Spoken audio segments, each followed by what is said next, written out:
more of a picking. Do you have any ponding? Because that's an issue sometimes in the construction zones because it's not all nice and even. Well, no, it wasn't so much that, but it was more like these trucks that decide that, hey, it's pouring rain and there's really, really narrow lanes. So here's what I'm going to do. The speed limit's supposed to be 50. I'm going to drive 70 in the left lane and just try to see, how much I can splash on cars. But it wasn't that. It was the fact that you're supposed to be playing croquet today, right?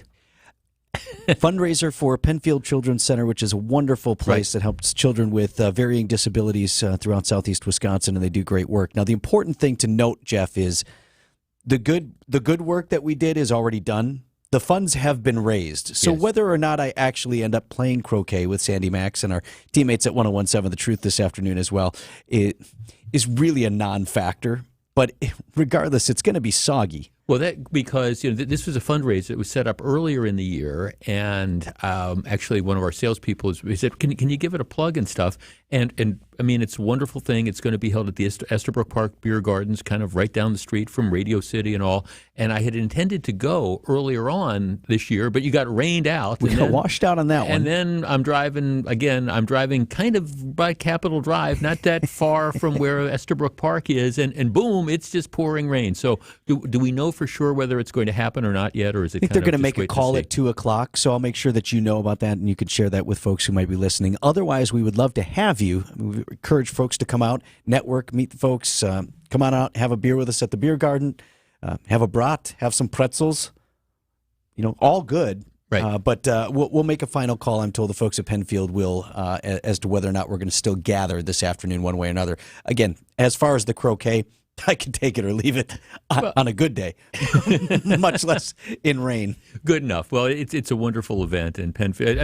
I was thinking we haven't really had that much rain this summer, and the 2 days that we schedule, the croquet thing with Vince Vitrano, it kind of rains. Hopefully, it'll all dry out and it'll all work out. Okay. Let us get started. By the way, we appreciate you finding us, whether it's over terrestrial radio, whether it's through the stream, or whether you watch us live. You can watch us live on our YouTube channel. Just put WTMJ in. I know a number of people do it. Hey, I'm modeling something here. So I went to the baseball game last night, and we'll talk about that in just a minute.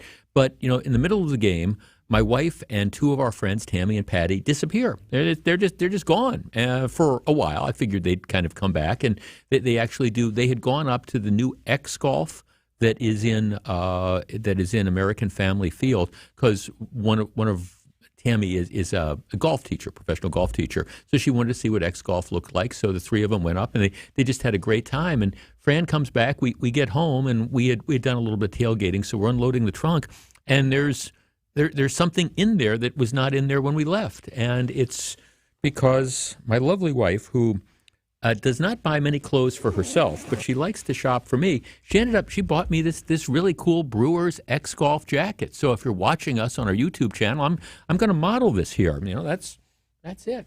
It's got the old style Brewers logo, and it's got X Golf, and it's this great color. So I just decided, hey, it's raining. That's the zip-up thing.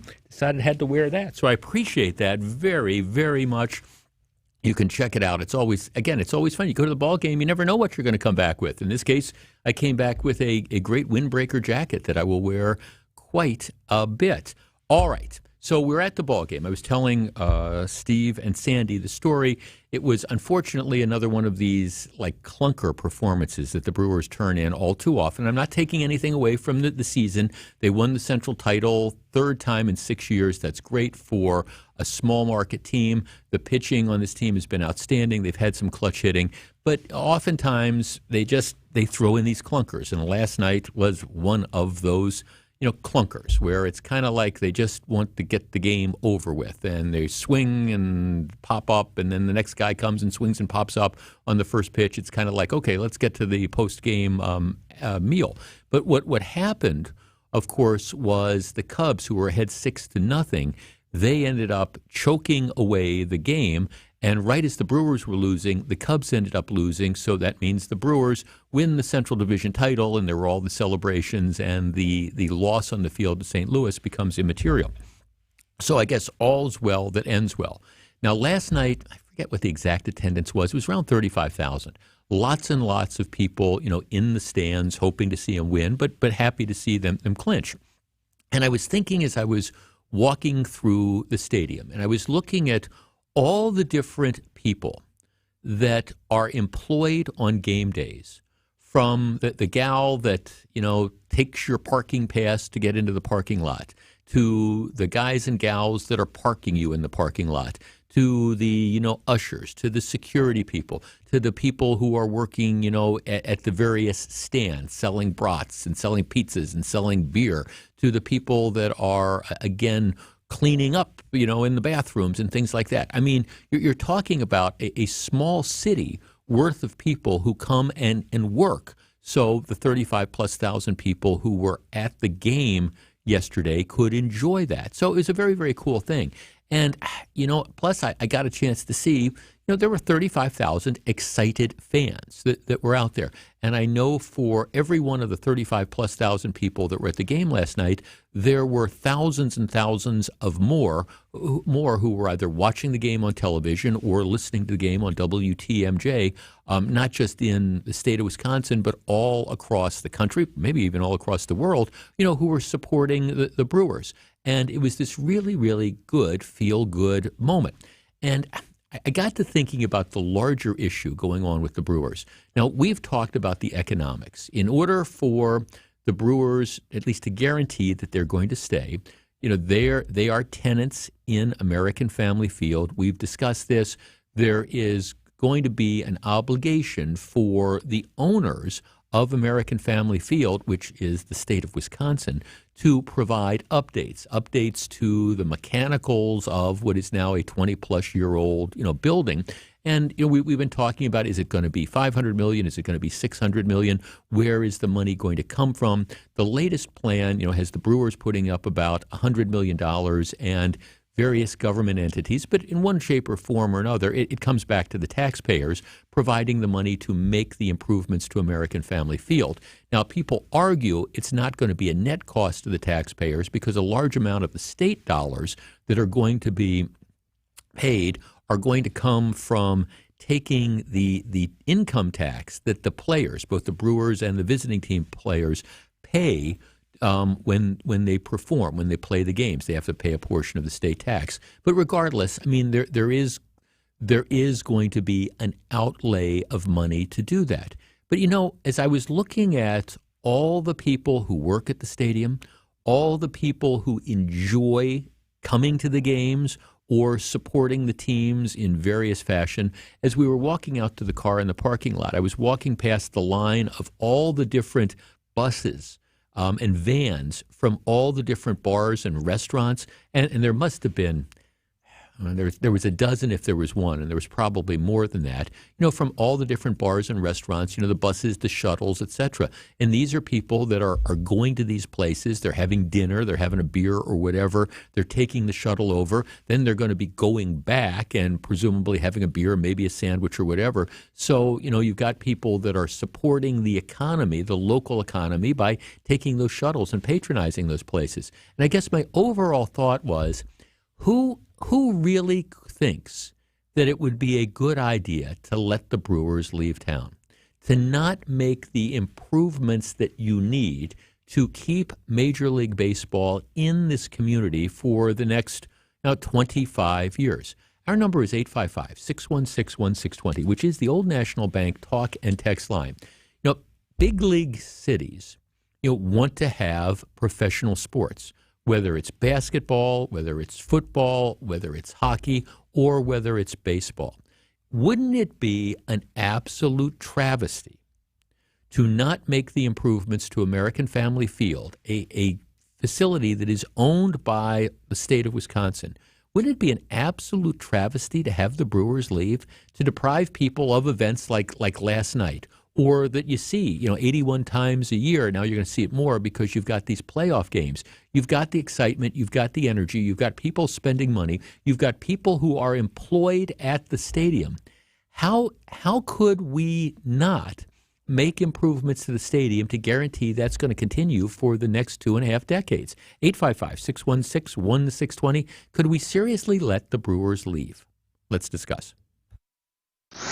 Don't go anywhere. Jeff Wagner is back right after this. Get inside the mind of Mark Tauscher. I feel like I'm a smart person most of the time. See the world from his perspective. Sometimes ignorance is bliss. And in this case, I don't know if I'd say it was bliss, but I was definitely ignorant. On Wisconsin's Morning News, every day at 7:50. I kind of went with the attitude of don't even have your phone with you. They can't call you, and they can't cut you. Mark Tauscher on Wisconsin's Morning News. Presented by your Wisconsin Chevy dealers. Hello Windows and Doors of Wisconsin and Kohler Services. Now, about your house. Eric Brown is the president of Siding Unlimited, your contractor for new windows, roofing, siding, decks, and a whole lot more. He knows about your house. So what do you know, Eric? Are you looking to give your home a new look? Siding Unlimited can help with the big stuff, but there are some little things that you can do to accessorize your home until you're ready for the major improvement. Let's start with the simple. Just hanging a plant, or easier yet, setting plants in front of your home can add color and life to your home. Plants with vibrant colors and healthy growth show your home is alive and well. Replacing light fixtures will definitely give a nice change of pace and help with the night accent lighting. There are other accessories that will help give an updated look to your home, such as custom address plates or even garage door hardware that can be a simple addition that draws the eye and gives you more curb appeal. The little adjustments are nice, but you might be ready for a major improvement.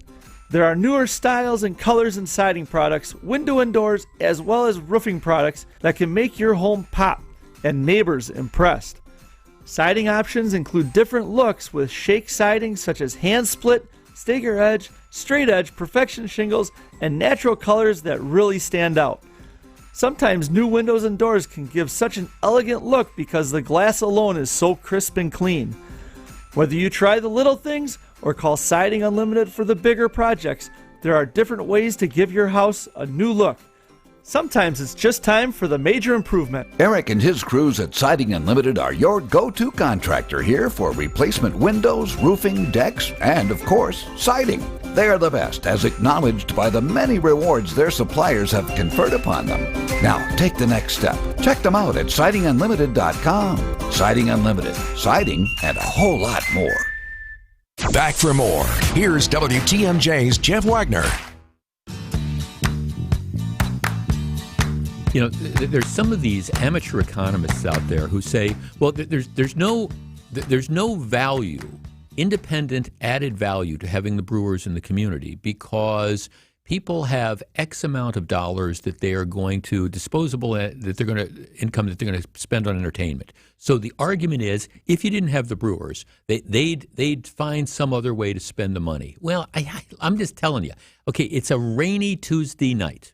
There's 35,000 people at American Family Field. There's all these shuttle buses, from various bars and restaurants that people went to that they wouldn't have gone to on a rainy Thursday night. There's all these people, hundreds, thousands probably, who are employed at American Family Field, whether it's the parking tickets or the people selling the brats or the beers. Those people would not have jobs were it not for the fact that you had a baseball game. And this idea that, there's no value that's added, apart from the intrinsic thing and all the excitement and the way the community comes together to cheer for sports teams, this idea that it doesn't make any difference if we have a sports team here is just dumb. I'm sorry. Let's start with Scott in South Milwaukee. Scott, you're on WTMJ. Hi, good afternoon, Jeff. Yeah, Hey. on this topic again. I love the Brewers. I love American Family Field. I would not want to see it go. I think all we need to do is we need to look at other major cities across the U.S. who, over the last 10 years, have lost professional sports teams in the way that they're begging and pleading and trying to get them back. I just don't think that Milwaukee would ever want to be in that position. Like I said, for attending game, I've been to countless Brewer games, concerts at American Family Field, and we've had some of our best enjoyable times, whatever, at those events. My whole take is on the financing plan is American Family Field to benefit to the state, to the region, to the county, to the city, to the Brewers, to the patrons, whatever, who can count on events being there, whatever, because of that roof. My take is that from a local taxing entity standpoint, I just don't believe that Milwaukee County and the city of Milwaukee should be the sole entities in this region who are on the hook for it. Again, because I think Cavalier Johnson made a statement the other day that 22% of attendees who attend Brewer games, whatever your numbers from the Brewers, whatever, reside in Milwaukee County. So that means that 78% of attendees at Brewer games, whatever, are from outside of Milwaukee County. And again, if I'd be willing to put money on it, I'd be willing to bet that 30% of those people come from Waukesha County. Well, I think, if they can't go back, but I guess the point, the point though, Scott, is yes, it might be people who are coming from Waukesha County, but the lion's share of the money is going to come from the state of Wisconsin. So, I mean, any contribution that the city or the county ends up making is going to be minimal compared to what the state of Wisconsin is going to put in to, again, upgrade the facility that it owns. I mean, don't you think it's reasonable for Milwaukee to have at least a little skin in the game? I think Milwaukee should have a little skin in the game, but I also think that Waukesha County should have some skin in the game as well. And if Waukesha County, whatever, or the original 5 aren't going to have any skin in the game, then I'm all for whatever a $1 or $2 ticket fee. Because again, you look at the Brewers are going to draw between 2.5 and 3 million, whatever a year, right. The annual fee for Milwaukee County and the city of Milwaukee is whatever right now they brought that number down to $5 million. Mm-hmm. All right, you had a $1 ticket fee. That's $3 million right there. You had a $1.50 fee. There, a $1.50 ticket fee. There's your $5 million right there. Got it. Thanks for the call, Scott. And again, the devil is in the detail as to how you end up doing this. I guess the point that I want to make in this conversation is for everybody who says, oh, we don't care if we have the Brewers, and I don't see an economic value. Again, I mean, I guess I'm wondering where all those people that are working at the stadium, for example, I mean, my guess is the majority of them come from the city of Milwaukee and come from Milwaukee County. Not saying that there's not people that don't come from Waukesha or Ozaukee County or whatever, but my guess is the majority of the people that are working there, that are earning income as a result of the games, that they're taking, that they are local residents, and this is money that they are earning that they would not have otherwise earned. Are there buses of people from, Waukesha bars or from Ozaukee County bars that run down there from time to time? Yeah. I will tell you, though, as I was looking at the different shuttle buses that I was walking past as I was going to my car last night, I don't want to say that I don't remember seeing one that wasn't from either the city of Milwaukee or from Milwaukee County. And maybe there was, but this is where I think there's a disproportionate benefit. But that's not seeing the forest for the trees. The forest is the fact that the Brewers are an incredible community asset, whether it's the excitement that they bring to the area day after day for baseball fans, and whether it's the economic value. So when I read these stories of people, I don't think there's any sort of economic value. Well, tell that to all the people that are spending their money at the stadium, and tell that to all the people who are employed in order to service the people who are coming to the stadium. 855-616-1620. Let's take a quick break. Back with more in just a moment. More Jeff Wagner right after this. Sorry, Fred Bird. It was all over for you before it started. And I could have very easily just pulled out the standings. Let's just get this over with. Get up at the wall and it's gone! The Cardinals are in Milwaukee with coverage starting at 6:05. This series is sponsored by MATC. The Hunt for Brew October is presented by Network Health and brought to you by Delta Dental, Annex Wealth Management, and Wintrust, Wisconsin's Bank, on 620 WTMJ. What's the way to build your wealth? If you want to be sure that you're getting financial planning advice you can trust, work with a fiduciary. A fiduciary should be someone who acts as a steward for you. It means they treat your assets as if they were their own, that they protect them as if they were their own, and that they try to grow them as if they were their own. Now you can take this for what it's worth, but I'm doing all I can to run a firm you can trust. That's why we're a fee-only, comprehensive financial planning firm that doesn't work for anyone but our clients and focuses only on their best interest. By being a steward, being a fiduciary, to help our clients reach their financial goals. I'm Jim Cantrell, and I believe we can show you a wiser way to build your wealth. So go to financialstrategiesinc.com and schedule a no-cost consultation. Financial strategies, a wiser way to build your wealth. This is Matt Meitner, owner of Sit Means Sit Dog Training. Do you find yourself talking to your dog but feel like she's not listening to you? Bella, sit! Are you constantly repeating yourself but she's not following your directions? Sit! Sit! Frustrating, isn't it? At Sit Means Sit Dog Training, we want to help you have a happy, confident, and obedient dog, and we also want to make the training process an enjoyable and worthwhile experience. Contact Sit Means Sit today to schedule a free consultation so we can create a customized training program so you are able to have the dog you want and deserve. Sit Means Sit Dog Training. Sorry, we don't train husbands, wives, or kids. Hi, it's Samantha with Heiser. The seasons are changing, and Heiser has you covered through every aspect of your vehicle's needs. Save money on new and used vehicles and get the exclusive Safe and Sound program, which includes roadside assistance for life and loyalty discounts. We have certified techs for service and 2 body shops to help with any seasonal damage. So relax and be confident knowing we have you covered. At Heiser, today's your day. See dealer for complete details. You're listening to Jeff Wagner on WTMJ.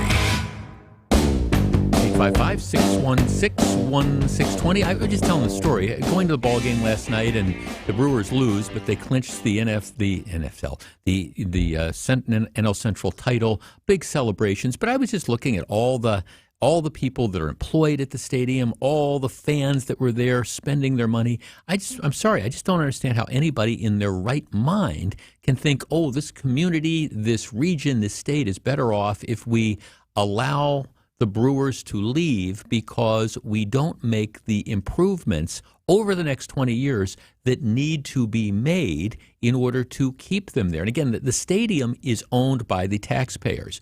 And while I think one of the things that gets lost in this discussion is, oh, they're talking about a wraparound scoreboard. Most of the money is being spent on the mechanicals. I mean, think about your house. You've got a furnace. The furnace is 20 years old, and it's on its last legs. Well, that furnace at some point in time is going to have to be replaced in the next 20 years. You're not going to get, in all likelihood, you're not going to get 40 years out of a furnace. So what's the argument going to be? Well, I'm not going to replace the furnace of the house. No, you have to deal with the mechanicals. And if you are a landlord, for example, and you want to rent your house out to people, they're not going to move into the house if the furnace doesn't work. At some point in time, you are going to have to replace that. And that's really the situation that I think that we're at now. Let's talk to Bill in New Berlin. Bill, you're on WTMJ. Hello. Hello, Jeff. How you doing today? Good. What do you think? Okay, here's what I think. We don't want to see the Brewers leave Milwaukee here. But what they need to do is they need to do what the Atlanta Braves did. I've been to the World Series in Atlanta. They have that nice complex outside the stadium, the Battery. Mm-hmm. And they make a lot of money off of that. Okay, and they're able to spend more money, so it's working out real well for them. I mean, I just feel that that's what the Brewers have to develop. Have to develop more around that stadium, and plus, I do feel that with the tax situation, that Milwaukee and Milwaukee County should not get stuck with the brunt of this. Well, but they're not. Nobody's talking about Milwaukee or Milwaukee County getting stuck with the brunt of it. The overwhelming majority of the money is going to come from the state. What they are saying is that since Milwaukee and the city of and the county, is probably the biggest direct beneficiary, they should have to make a contribution. And I guess I don't think that's unreasonable. Yeah, but I'm just saying another thing that upsets me. I mean, I don't want to get off the topic here, Jeff, but I'm a little upset here with this in this recent budget. You and I, as the middle income taxpayers, where's our break?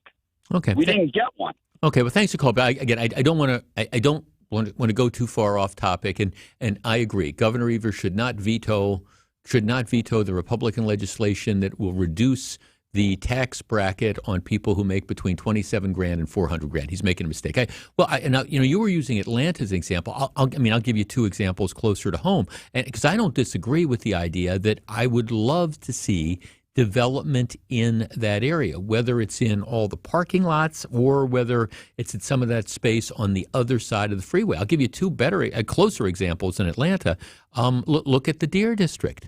So you got Fiserv Forum, and you've now seen that incredible growth. The area there, and again, if you're new to this area, there used to be a freeway that just kind of dumped out on the east side called the Park East Freeway. John Norquist, the former mayor of Milwaukee, hated freeways, tore it down, and the argument was there's going to be all sorts of development. Well, none of that development occurred, except they built Fiserv, and then it had it exploded. The development exploded with bars and restaurants and things like that, and it's worked out great. But you needed Fiserv to do it. Otherwise, that area was just a complete and total moonscape.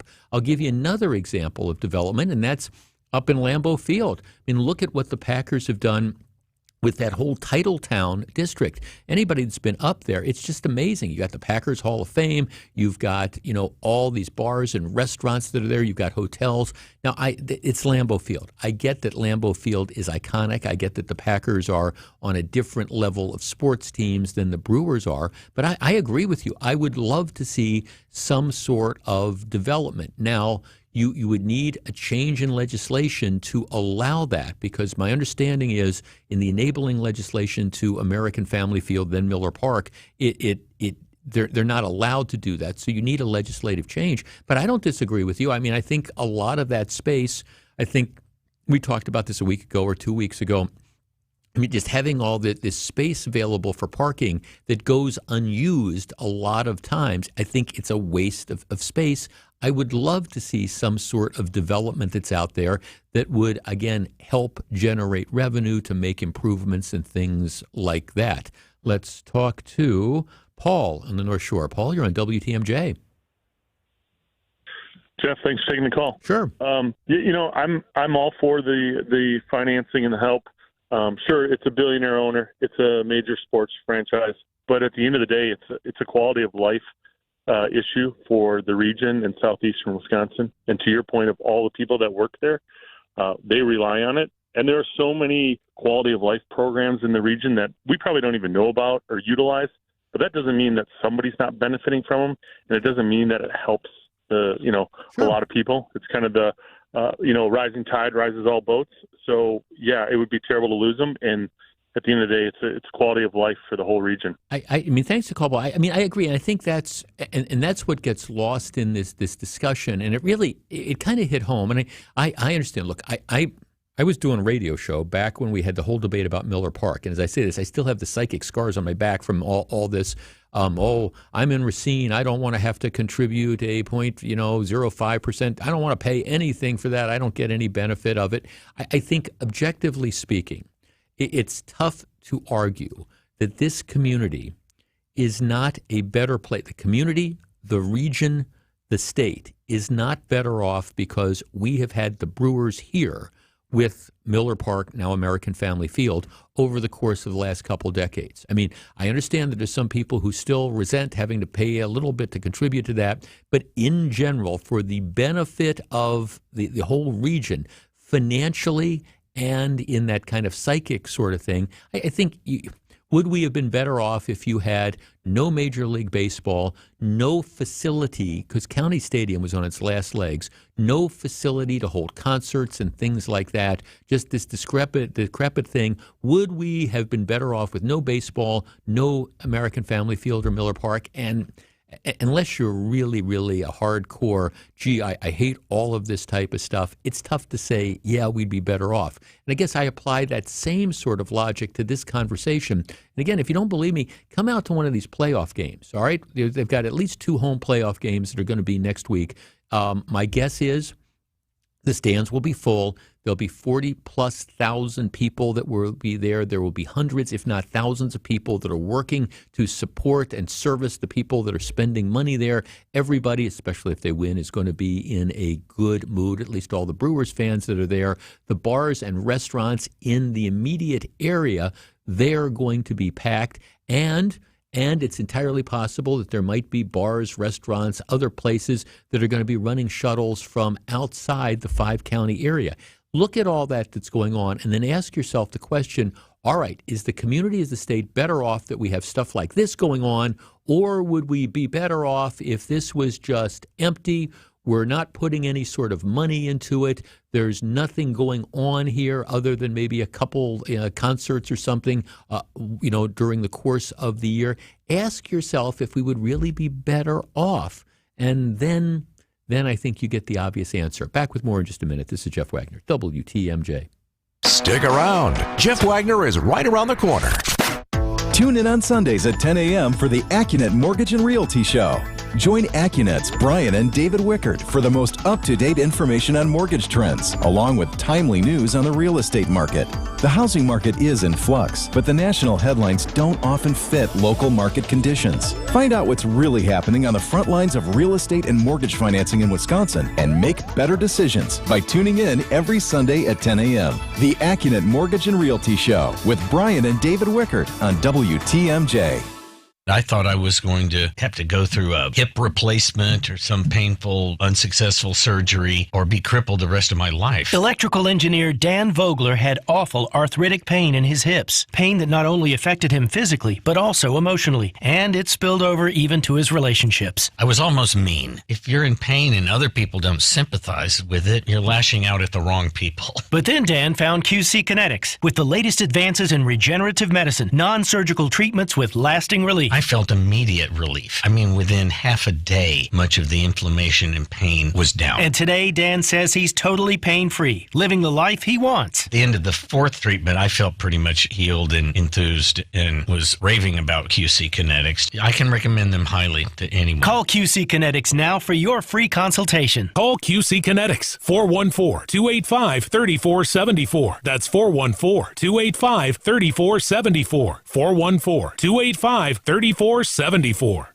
Hey, it's WTMJ's Greg Matzik for Flanners Home Entertainment. How about improving watching the team and the games this season by pulling the trigger on an upgrade to your TV and audio system from Flanners Home Entertainment? In an age of impersonable big box stores and risky online purchases, there is still our locally owned Flanners, where quality, service, the best brands, and guaranteed best price remain top priorities. Shop Flanners in West Allis, Grafton, and at Flanners.com. Flanners, sound advice at the best price. Just press play. Jeff Wagner on WTMJ.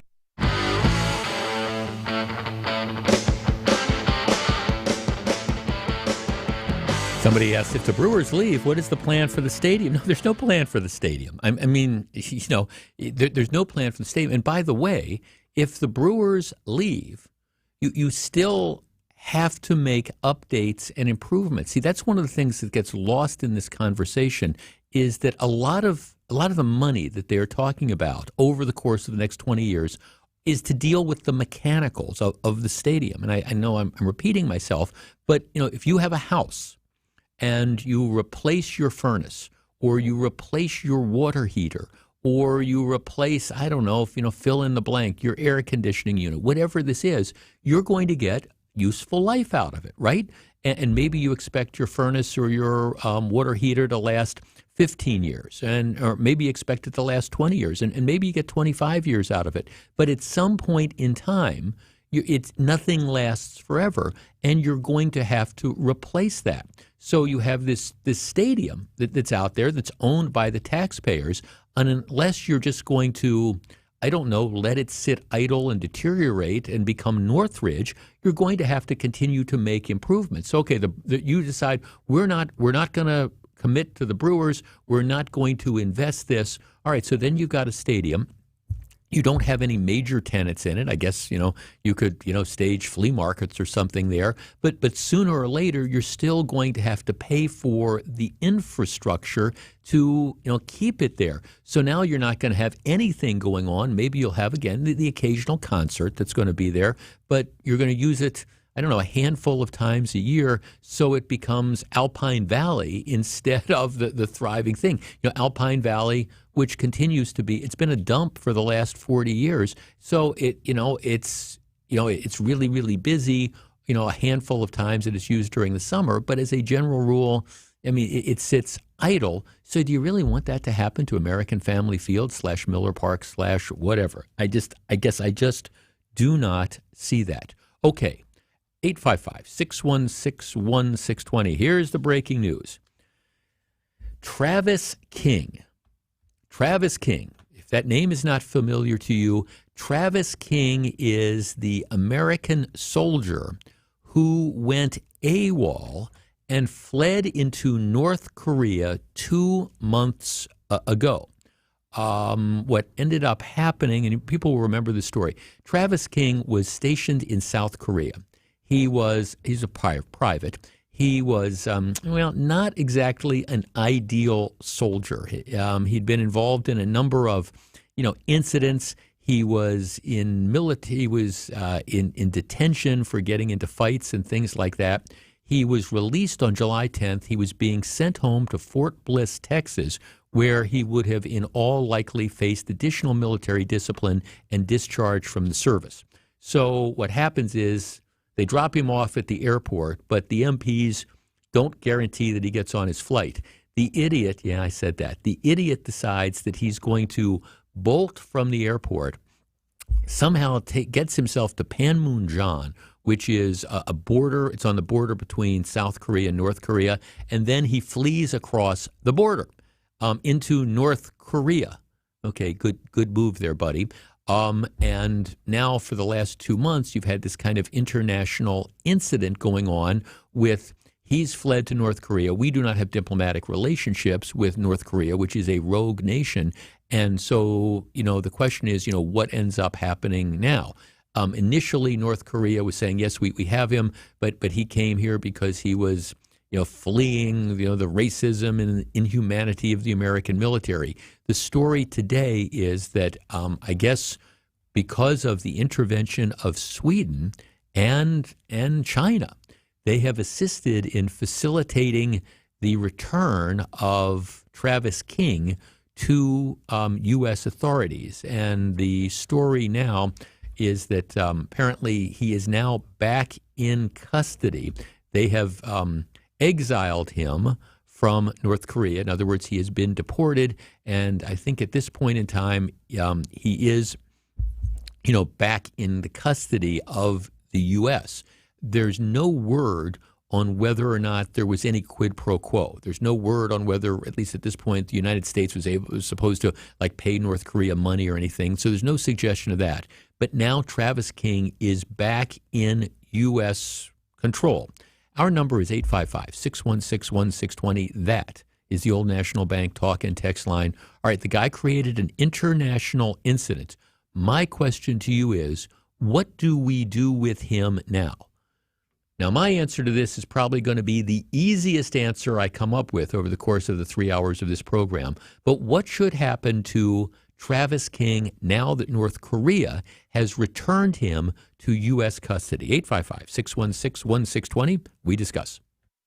More Jeff Wagner right after this. WTMJ's Vince Vitrano here. When a company needs to downsize, two things are essential: managing the employees affected and making sure your company's reputation stays intact. LAK Group profoundly understands this, having assisted companies across the Midwest with outplacement. LAK acts as your partner, giving employees guidance and ensuring companies get through it smoothly. If you need outplacement services, LAK can help. Learn more at transformingcareers.com. LAK Group. Discover your human advantage. Is outdoor living limited at your place? Imagine a deck, a patio, a pergola, a fire pit, maybe even an outdoor kitchen in your yard. Outdoor Living Unlimited is a local family-owned company that consults, designs, and they build these things. They're the best. Let them make outdoor living unlimited in your yard like they did in my friend Greg Matzik's. They are Wisconsin. They live outdoors as much as possible. Make the most of it with help from Outdoor Living Unlimited. See OutdoorLivingUnlimited.com. With inflation affecting so many families, the super affordable Mind Chef restaurant in Hartford is better than ever. WTMJ's John Mercure here. My wife Michelle and I love the Mind Chef. The breakfasts are big and $8.99 or less. Every Wednesday, build your own burger or chicken sandwich with a pile of hot fries for only $9.99. The codfish fry is all you can eat and also $9.99. That's lunch or dinner for under $10. Kids menu starts every day at $3.99. Mine Chef desserts are all buy one, get one free. I love the chocolate cake, maybe a little ice cream. Every Thursday, buy one pizza, get one free. Order pizza for your loyal employees today and pick up your hot pizza tomorrow. They will love it. Happy hour today is from 2 till 5 with half-price drinks, half-price beers, half-price cocktails. The super affordable Mine Chef restaurant on Main Street in beautiful downtown Hartford and off the interstate in Oshkosh. No reservations needed. Just walk on in. MineChefRestaurant.com. Siding Unlimited named the best window installers, not just here, but in the whole USA. Get the best. Siding Unlimited, 3-time winner as America's best window installer. For windows, you call Siding Unlimited first and directly. SidingUnlimited.com. Wealth-changing question. Has your advisor created a portfolio based only on your age and risk tolerance? That's simply not good enough. Your money deserves better, and so do you. At Creative Planning, our private wealth managers learn about you first, and then they create a customized plan and portfolio by partnering with our in-house money managers, accountants, and attorneys. Don't settle for a standard portfolio. Book your free meeting today at creativeplanning.com. Creative Planning, a richer way to wealth. Welcome back to Jeff Wagner on WTMJ. Okay, the U.S. says no concessions were made to North Korea for the release of Travis King. There were none, full stop, a senior administration official told reporters, which, by the way, is good, because if there had been any sort of ransom that was paid to get this guy back, I think it would be absolutely outrageous. If there was any sort of prisoner trade worked out, it would be outrageous. But apparently, and a number of the texters are kind of making the point that if North Korea doesn't want you, you must be kind of low on the totem pole. They must have thought that there was no propaganda, nothing to be gained, no purpose to be gained in keeping this particular guy. So now they have sent him back. Officials declined to say what potential punishment awaits King. They say that they are focused right now on making sure he has appropriate support before he's reunited with his family. We can confirm that Private King was very happy to be on his way home. No kidding. I'll bet he was. I'll bet that he found that this was no rose garden running over and defecting to North Korea. Bottom line is, I'm glad he's happy to be home. I'm glad that they are concerned about his well-being and assessing his health and making sure he has appropriate support. Okay, here's what they should be concerned with, though. You know, what is the military going to do with him, and how much time is he going to spend in prison? He was in a military prison. He was already in lots of trouble before he pulled this stunt. He's gone AWOL. He has created an international incident because he chose to go AWOL. And yes, at some point, I mean, obviously it's going to be a dishonorable discharge. But before that, there needs to be some degree of punishment for this. And I'm hoping the military throws the book at him. I love this line. Well, they're thrilled. You know, he's very happy to be going home. No kidding.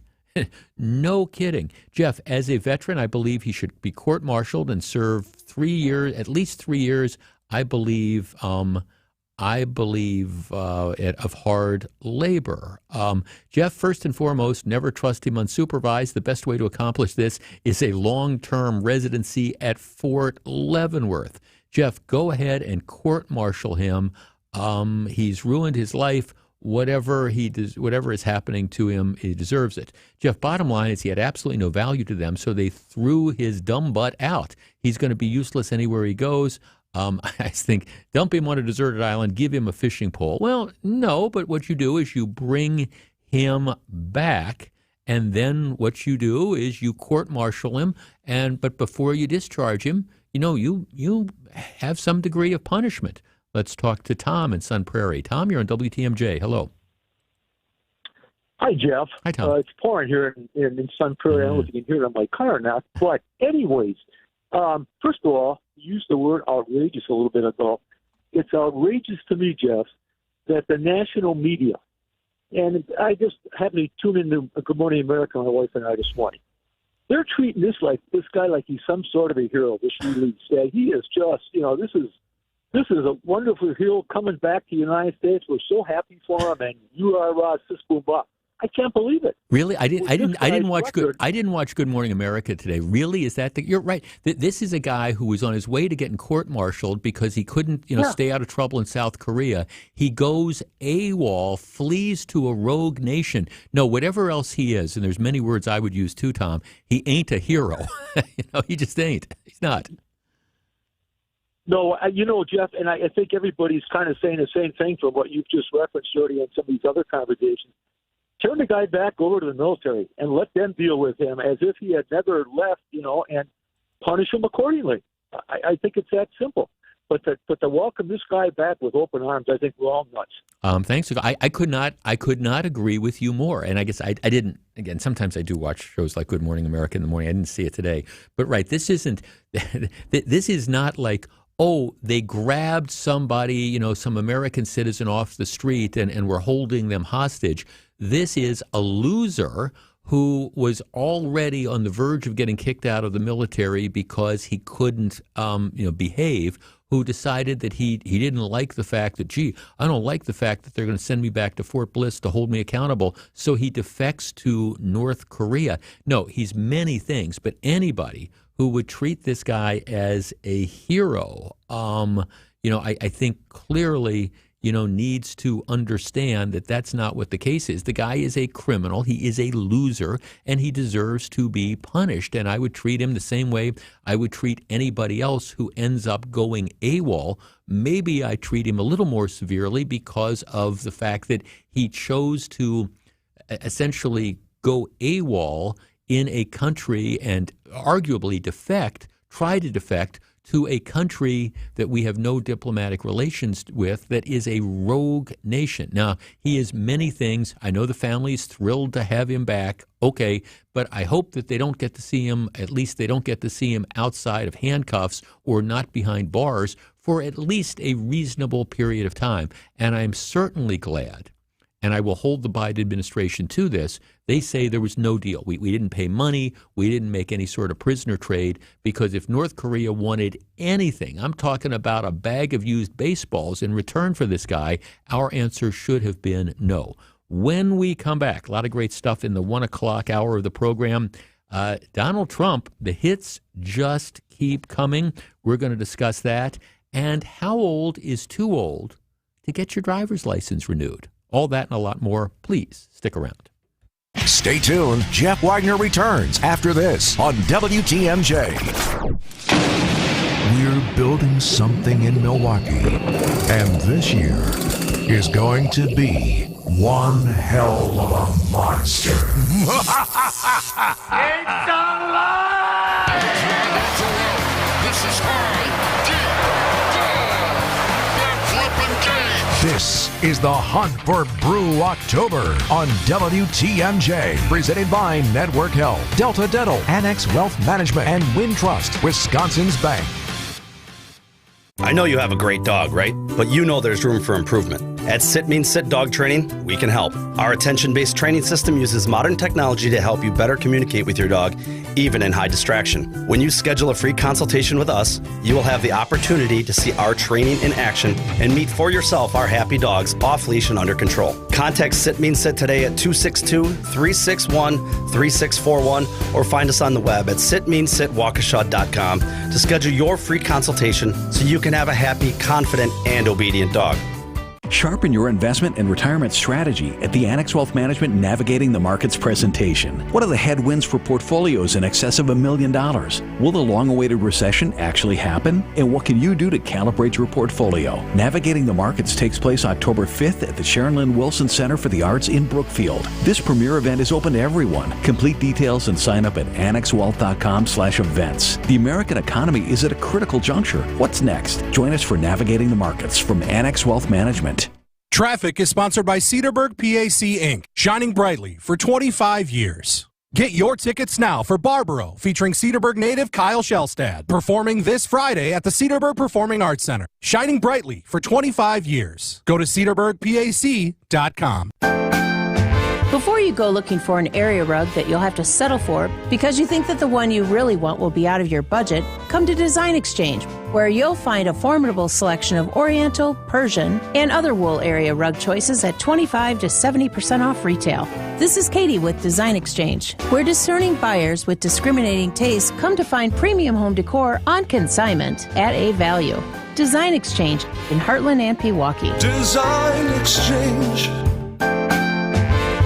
If you're trying to find really good, high-end, distinctive furniture, the kind they just don't make anymore, then come to Design Exchange. But you better get here quickly, because the best furniture we take in on consignment doesn't usually last long.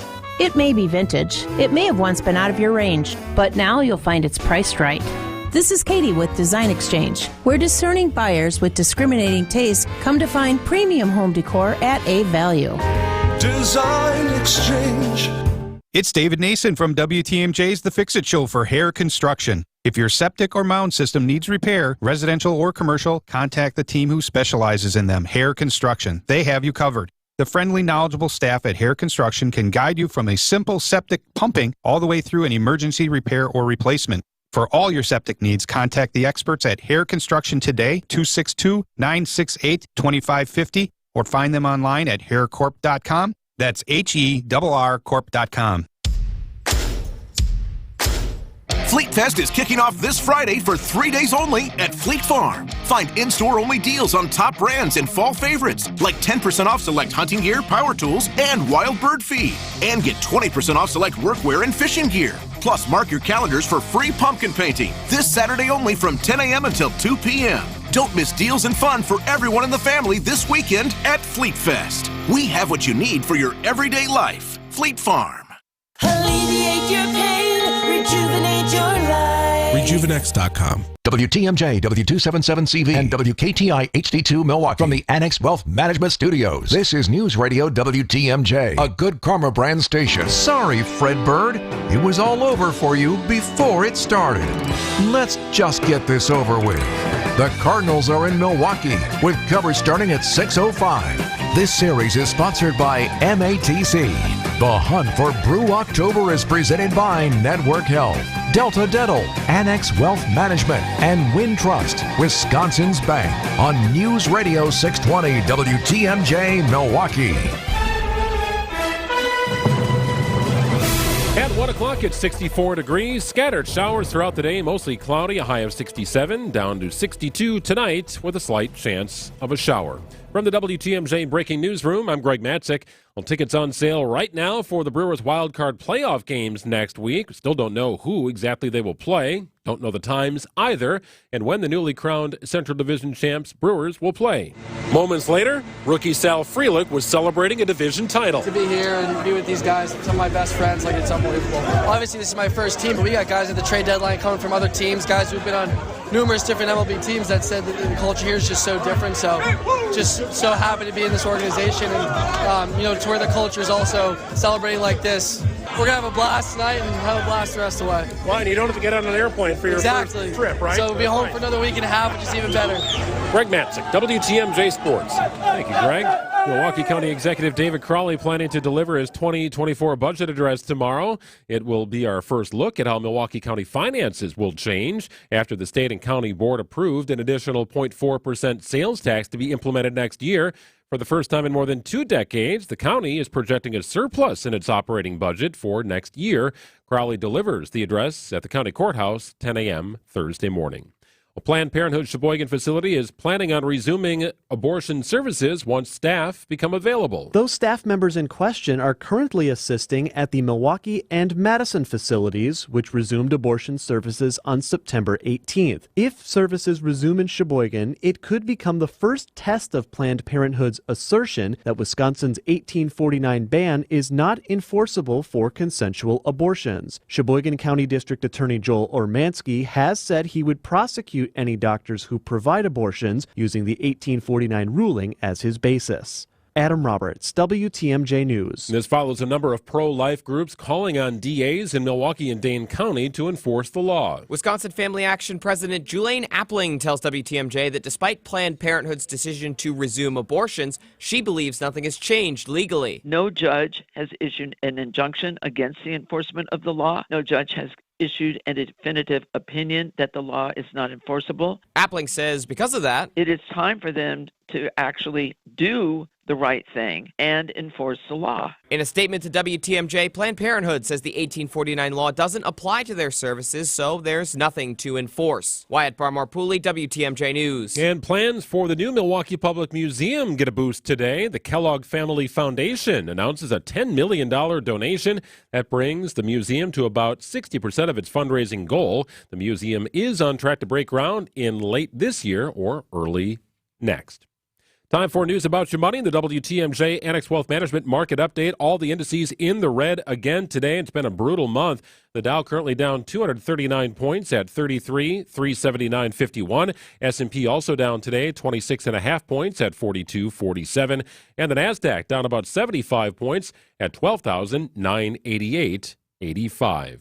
News is sponsored by Annex Wealth Management's Money Talk, Saturdays at 10 right here on WTMJ. Sports, traffic, and weather are next. Siding Unlimited, WTMJ News Time is 1:04. WTMJ's Vince Vitrano here. You know, I've played sports my entire life, been hurt a lot of times, but never had been injured until I had to stop doing the sports I enjoyed because my knee flat wouldn't allow it. I visited Orthopedic Associates of Wisconsin, where they took great care of me. I put my knee in their doctors' capable hands, and now I'm back in the gym, carrying my golf bag, pain-free for 18 holes, and playing tennis as often as I like with no issues. I'd recommend Orthopedic Associates of Wisconsin to anyone. Visit orthowisconsin.com. Back to school time is here, and Griffin's Back to School Service Special is here to help. For only $129.95, we'll change your oil, inspect and rotate your tires, check the battery and air filter, and give it a complete multi-point inspection. Plus, we'll make sure your AC is running smoothly and replace your wiper blades. Griffin, making car maintenance easy. Visit one of Griffin's 5 dealerships today. We asked people why they sold their homes to Grandview Homes instead of using a real estate agent. Everything they say in their ads is true and then some. Very fair price, no real estate agent fees or closing costs. They even switched the utilities out of your name. Within weeks, we had closed and couldn't be happier. Whether you have a hard-to-sell home, want a stress-free sale, or simply need to sell your home fast, Grandview Homes is the name you know and the name you can trust. Visit GrandviewHomes.com to discover the easiest and fastest way to sell a home. What's that sound? That's the sweet sound of you, small business owner, not having to worry about cybersecurity. Sounds nice. U.S. Cellular is offering cybersecurity protection with unlimited data for $29.99 per line. Does that include protection from phishing? Of course, unless you mean like the kind. Get cybersecurity protection with unlimited data for $29.99. U.S. Cellular, built for business, built for us. Terms apply. Visit uscellular.com for details. It wasn't exactly how they drew it up, but nonetheless, the Milwaukee Brewers are National League Central champions despite the 4-1 loss to the Cardinals. Glacius pitch, a swing and a miss, and the Brewers, for the third time in 6 years, are the National League Central Division champions. Brewers are at the top of the Central once again. The Atlanta Braves erasing a 6-run deficit to beat the Chicago Cubs, and the Brewers claiming their spot at the top of the Central Division for the third time in 6 years. The Brewers are right back at it tonight. Coverage getting underway right here on 620 WTMJ beginning at 6 p.m. The Green Bay Packers are just 1 day away from their Week 4 showdown with the Detroit Lions on Thursday night. The Pack getting some encouraging news on the injury front. Aaron Jones could return to action Thursday, as could second-year wideout Christian Watson. Packers-Lions kick off Thursday at 7:15. I'm Brandon Snide, WTMJ Sports. Time for a look at your roads. A Johnson & Sons Paving time-saver traffic update. Despite wet pavement, standard travel times on the bulk of the system. One exception, I-43 southbound Brown Deer to downtown. Normally it's going to run you about 10 minutes. It's 14 right now over that 11-mile stretch. Highway 16 to the Zoo interchange, 94 eastbound, standard 11-minute trip. Eastbound from the Zoo to downtown will run you an additional 6. A wet Wednesday continues. Mostly cloudy skies, a high of 67, low of 62 tonight. Clouds on the decrease for Thursday with a high of 68. Beautiful weekend on tap. Friday, mostly sunny, 72. Mostly sunny, 78 on Saturday. Mostly sunny, high of 80 on Sunday. It's currently 64 degrees in Madison, 62 in Green Bay, 63 in Waukesha, 64 in downtown Milwaukee. Siding Unlimited WTMJ News Time is 1:08. Live from the Annex Wealth Management Studios at the Avenue, it's the Jeff Wagner Show. Now, here's WTMJ's Jeff Wagner. Good afternoon, Wisconsin. Welcome back to the show. Greg Matzik, I was, during your sportscast, I was thinking of something. I'm a little bit older than you are, and I can remember, as a Wisconsin sports fan, I can remember, well, for example, after the Lombardi years with the Packers, we Packers fans went through 2 decades of kind of the wilderness years where the team just was not good. And in some cases they were bad, and in some cases they were one step away from going to prison with, some of the players that they had. Well, it's just true. Right. And people forget. I mean, I can remember from like 71 or 72 until the Brett Favre era with Ron Wolf and stuff. That 20 years before the Packers became consistently able to return to the playoffs. Similarly, we were living in Milwaukee. I grew up. My parents moved here when I was like 8 or 9 years old from Maryland. I'm going to talk about that in just a minute with a passing of somebody yesterday. But the Brewers for years and years, they come here as the Seattle Pilots. And then, you have pretty much the whole 70s where they're getting better, but they're not winning anything. And you have a couple years in the 80s where they were okay. And then you have another couple wilderness decades where they're not making the playoffs and they're a below 500 team or maybe a little bit above 500 team. And that really has changed. I was just, okay, so this is the 3rd time in 6 years that they've won the NL Central. That's quite an accomplishment. As the smallest market in baseball, I think you look at it from a revenue standpoint, you look at it from a salary structure, and the Brewers are over $100 million in payroll, but the Mets, the Padres, they're over $300 million in payroll, and the Mets are out of it, and then one more loss, and the Padres are out of it. So payroll has not been a defining factor in the success of the Milwaukee Brewers, which I think is amazing. Keep in mind, their GM, Matt Arnold, comes from Tampa Bay, where they would pay players with peanuts. Yeah. Like they had a $43 million payroll, and all of a sudden they're knocking on the door of the World Series. So he is a GM that is very well equipped to take a modest payroll and get the most out of it. And he learned from one of the best in David Stearns as well. Right. I mean, you get the idea. The Brewers understand. Now, they have made some commitments, Christian Yelich being one of them. But in general, I think they recognize that the finances are such that they're not going to be able to pay stupid money for the Mike Trout or somebody like that, those type of players. And they also recognize, as frustrating as it is for us fans, that they're going to lose players from time to time, when they get to that point that they're ready to cash in. But they've done an outstanding job of having replacements, people that they develop and that they can cultivate and they can get the advantage of their talents for 5 or 6 or 7 years or whatever it is, and then replace them when they move on. Well, and now all of a sudden you look at a team that had 3 guys who were interesting bullpen pieces in 2018.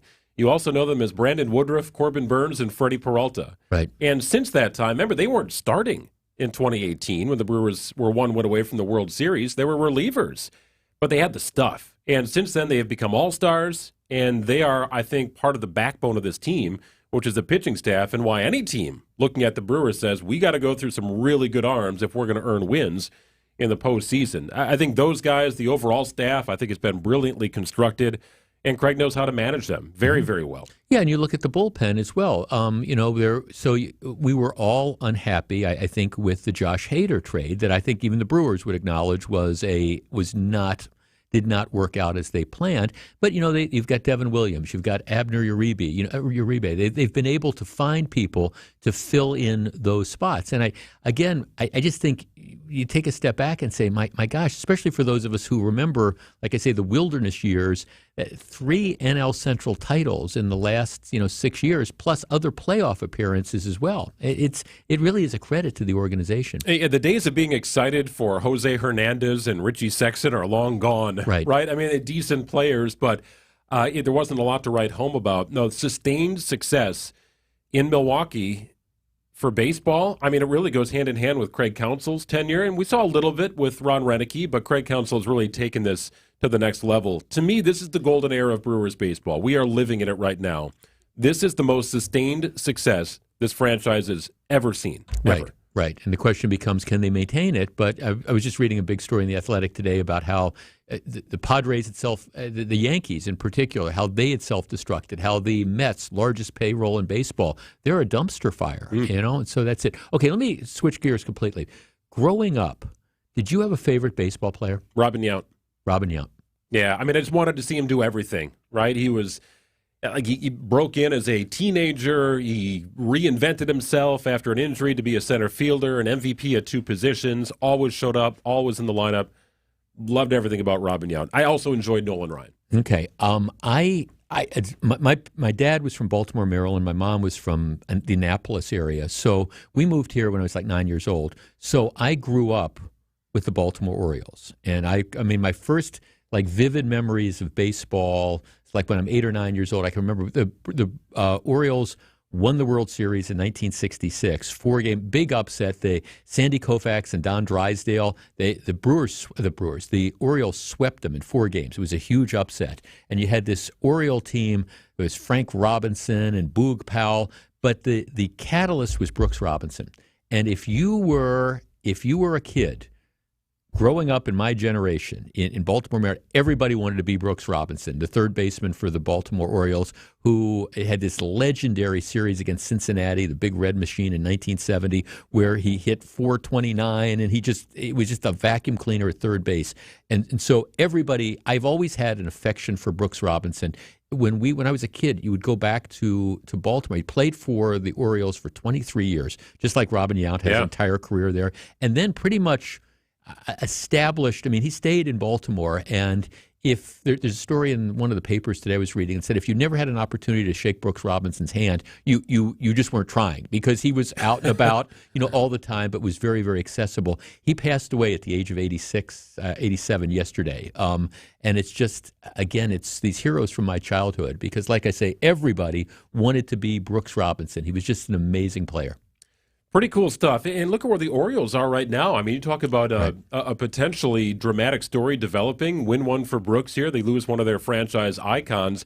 They have quietly had one of the best seasons in all of the major leagues this year, and they're going to be a playoff team and certainly a tough out. Right, and another small market. I mean, Baltimore, as far as media markets, you're stuck. You share it with Washington D.C. and all those things, and they've it's an absolutely great story. I mean, I remember as a kid, my parents would dump me off at my grandfather's house. My grandparents lived about 5 blocks away from the old Memorial Stadium, which is where the Colts and the Orioles would play.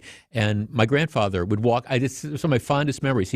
We'd walk down to the ball game, and back then for like $2 you could go in and sit in general admission. And I can remember spending many evenings as a little kid just watching Orioles games, with my grandfather. It always brings back those kind of memories. That's one of the great things about baseball. It brings back memories. It definitely does. And as you're mentioning that, too, I'm thinking back all the players that I watched and admired growing up. Tony Gwynn was in that list for me, who passed away several years ago.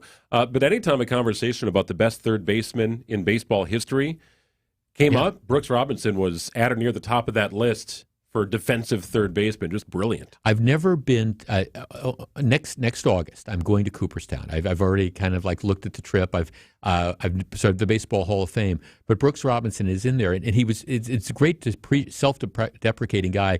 He says, okay, his lifetime batting average was like 260, and he says, I'm here and I'm looking at all these people who are in the Hall of Fame, and it's like, oh, there's Ted Williams, and there's all the Hank Aaron, and there's Willie Mays, all these people who were huge hitters. He said, I hit 267. He said, I keep wanting to come back just to make sure my plaque is still there and stuff. But just a guy who really appreciated what he was. And it was just, again, if you were a kid of my generation growing up where I did, we all thought of ourselves as Brooks Robinson. And every kid was Brooks. I mean, that was That was the thing. I remember going to school. I swear there must have been 3 Brookses in my class because Nobody was wanted the whole to play deal. outfield, right? Right, and I'm at third. everybody was named Brooks and stuff. So that's one of the great things. So, but Robin Yount is a great choice, and he's a great guy too. Absolutely, Robin is great. Still an ambassador for the team. Entire career in one city, one market. Hall of Fame career in Milwaukee. And he was part of some teams that really struggled and part of some teams that were brilliant in the early 80s. He kind of lived through it all. But he was one of those reasons you watched, even though the team might have been scuffling along a little bit, especially after Paul Molitor left. I think it's part of what endeared Milwaukee fans to Robin, even that much more, is that he chose to stay, Paul chose to leave. And that, I think, sits in Brewers fans' minds. Paul is still well revered and regarded, I think, in Milwaukee, but Robin just a different level. Yeah, if you can't tell, I'm having trouble with the passing of icons. Jimmy Buffett, a couple of weeks ago, Brooks Robinson. I don't know. Where's your jersey? You had all the Buffett shirts. Well, get you one stitched here in a couple of hours. Yeah, we'll get some together. No, everybody wanted to wear number 5. Everybody wanted. I remember what his number was too. Everybody wanted to wear number 5. All right, when we come back, let's talk about Paul Ryan, Donald Trump, and a New York judge. Stick around. More Jeff Wagner right after this. Sorry, Fred Bird. It was all over for you before it started. And I could have very easily just pulled out the standings. Let's just get this over with. The Cardinals are in Milwaukee with coverage starting at 6:05. This series is sponsored by MATC. The Hunt for Brew October is presented by Network Health and brought to you by Delta Dental, Annex Wealth Management, and Wintrust, Wisconsin's Bank on 620 WTMJ. Hey, this is Steve Scafidi for Advent. I had some snoring issues that kept my wife up at night. That led to poor sleep and a lot of tired mornings on the radio, and nobody wants that, trust me.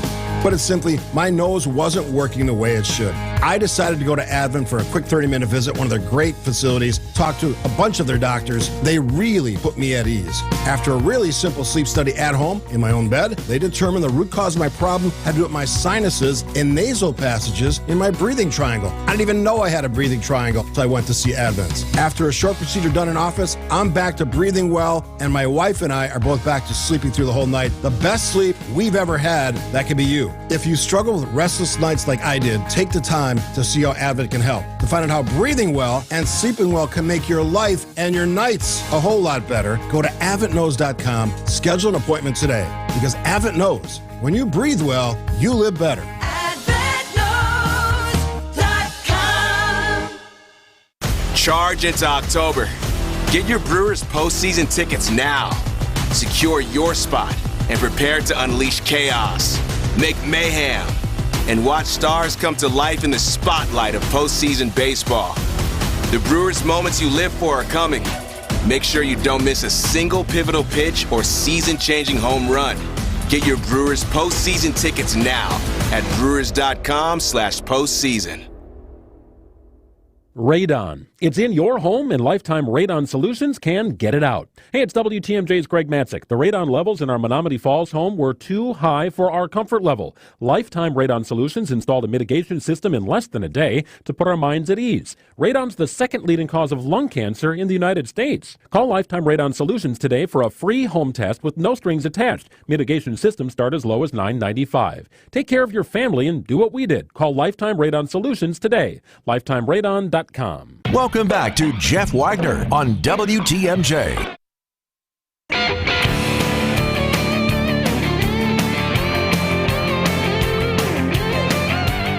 There are reports out there, and Greg Matzik's working hard on this. There are reports out there that the Bucks might be involved in a big trade, and once we have information on that, we'll bring it to you. The Bucks actually have taken a different approach than the Brewers have, and of course, the Bucks are owned by deep-pocketed owners from New York who have invested a ton of money into the team in order to produce a winner. And they've been willing to spend money, and they're willing to spend a lot of money, and the Bucks are up against all sorts of luxury cap taxes and things like that. But clearly the philosophy has been, we're in it to win it, and we're going to get the best players we possibly can, and we're going to spend whatever it takes to get them. And you got to applaud that. You've got to applaud that. Now, the backside of this is owning an NBA team like owning many professional sports teams, is a license to print money. And even if you might take a loss in a given year because of what your salary schedule is and things like that, when it comes time to sell the team, you're going to make out very, very well. But I mean, I think the Bucs owners have certainly invested, and we'll bring you an update once we know more about this and once we're able to confirm it. Okay, tonight there is a debate. It is the second Republican debate. It's going to be held at the Reagan Library in California. There will be 7 people on the stage. Asa Hutchinson did not qualify for the debate, but there's still going to be 7. Donald Trump will not be there. Now, I want to share with you, it's been sort of a tough time for Donald Trump over the last 24 or 48 hours. Yesterday, a New York judge found that Trump had committed fraud. There's a $250 million lawsuit that had been filed by the state's attorney general against the Trump organization, and that's scheduled to go to trial, I believe, next week. Yesterday, the judge overseeing the trial made a series of rulings which could only be described as disastrous if they're upheld on appeal for the Trump organization, because what the judge found is that Donald Trump had committed fraud in connection with the valuation of business entities when he was taking out loans. Do we have something, Greg Matzik? Are we ready? We ready to go with this? We do have something here, okay. Jeff. So the Milwaukee Bucks will be beginning the preseason on October 8th. They have their media day scheduled for next week, Monday, October the 2nd. And at media day, they are going to be, presumably, debuting a new player. And that is multi-time All-Star Damian Lillard.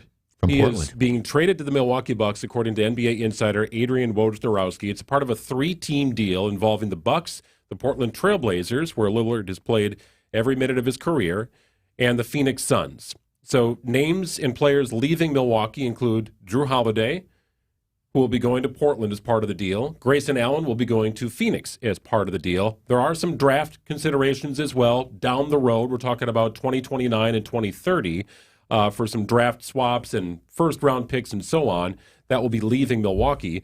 But the signature move here is essentially trading Grayson Allen and Drew Holiday for an all-star guard in Damian Lillard, maybe the most coveted player who wanted out of Portland for a number of reasons and really for the last couple of years, but he will be coming to Milwaukee, according to ESPN's Adrian Wojnarowski. Okay, so give me the upshot of this. Drew Holiday, obviously an outstanding player, an all-star in his own right, and what I'm told is just an absolutely great teammate. Drew Holiday is an incredible teammate, incredible person, incredible player. He's got a couple years left in his contract. Now, Drew has also been open about, yes, wanting to finish his career in Milwaukee, but also maybe retiring after the end of his contract. So I think the Bucks did see that Drew Holiday's time in the league was about to expire, maybe in line with his contract. He's over 30 years old. He's got a young family, other interests as well. So it seemed like the door was being closed. He was on the back nine of his career, even though he's still playing at a high level. Lillard comes to Milwaukee, age 33, but he averaged 32 points a game last year for the Portland Trail Blazers. There's a thing in the NBA called Dame time, and that's when Damian Lillard just decides, I'm going to take over this game and win it.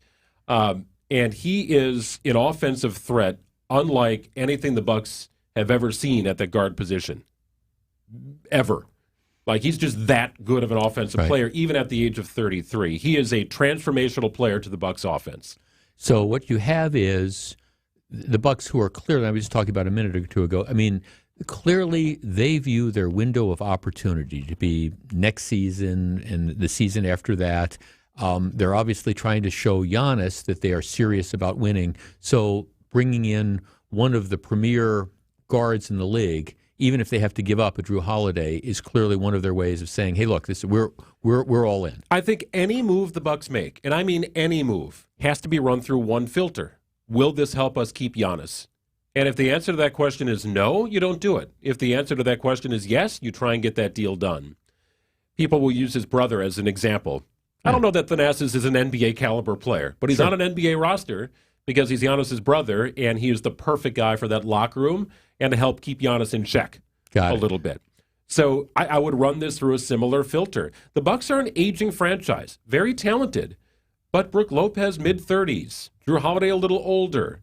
Chris Middleton is in his early to mid-30s. So you start to wonder about, are there ways we can get younger? They don't specifically get younger with Damian Lillard, but what they do acquire is a 7-time All-Star, a first-team All-NBA caliber guard. He was a Rookie of the Year back in the day, first-team NBA player for a number of years, and a guy who scored 32 points per game on average last year for a struggling Portland team.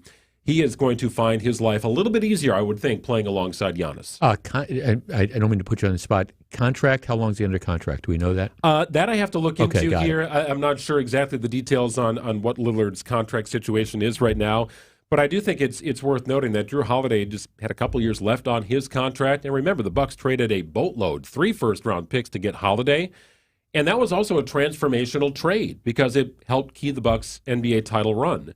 So you can argue that was one of the most significant trades John Horst has made in his time. This could be another one here.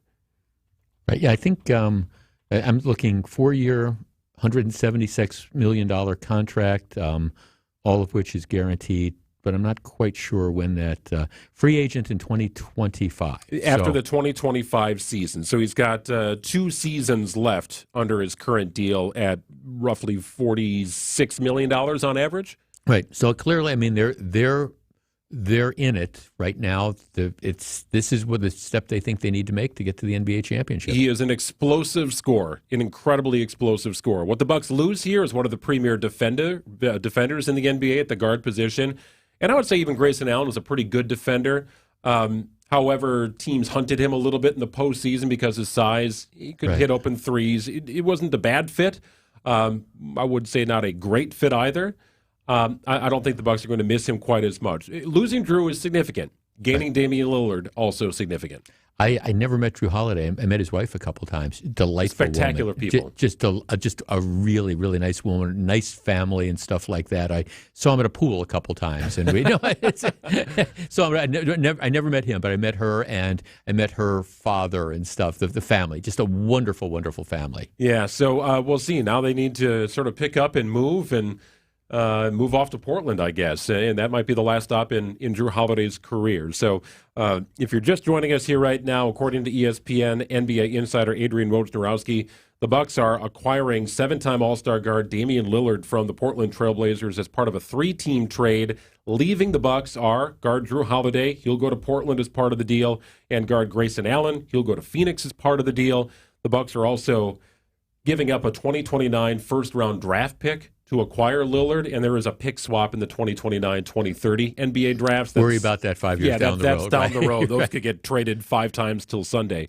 But a big-time significant move here for the Bucks, who are about 10, 11 days here from beginning the preseason October 8th. This kind of, not to mix our sports metaphors, this kind of came out of left field, right? Because I was watching, there's reports that Lillard was maybe going to Toronto or they were going to try to get him to New York Knicks and stuff. I hadn't seen him mentioned in connection with the Bucks. Every once in a while, you'll hear reports and you'll see insiders say there is a mystery team involved, and that just sort of piques everything on social media.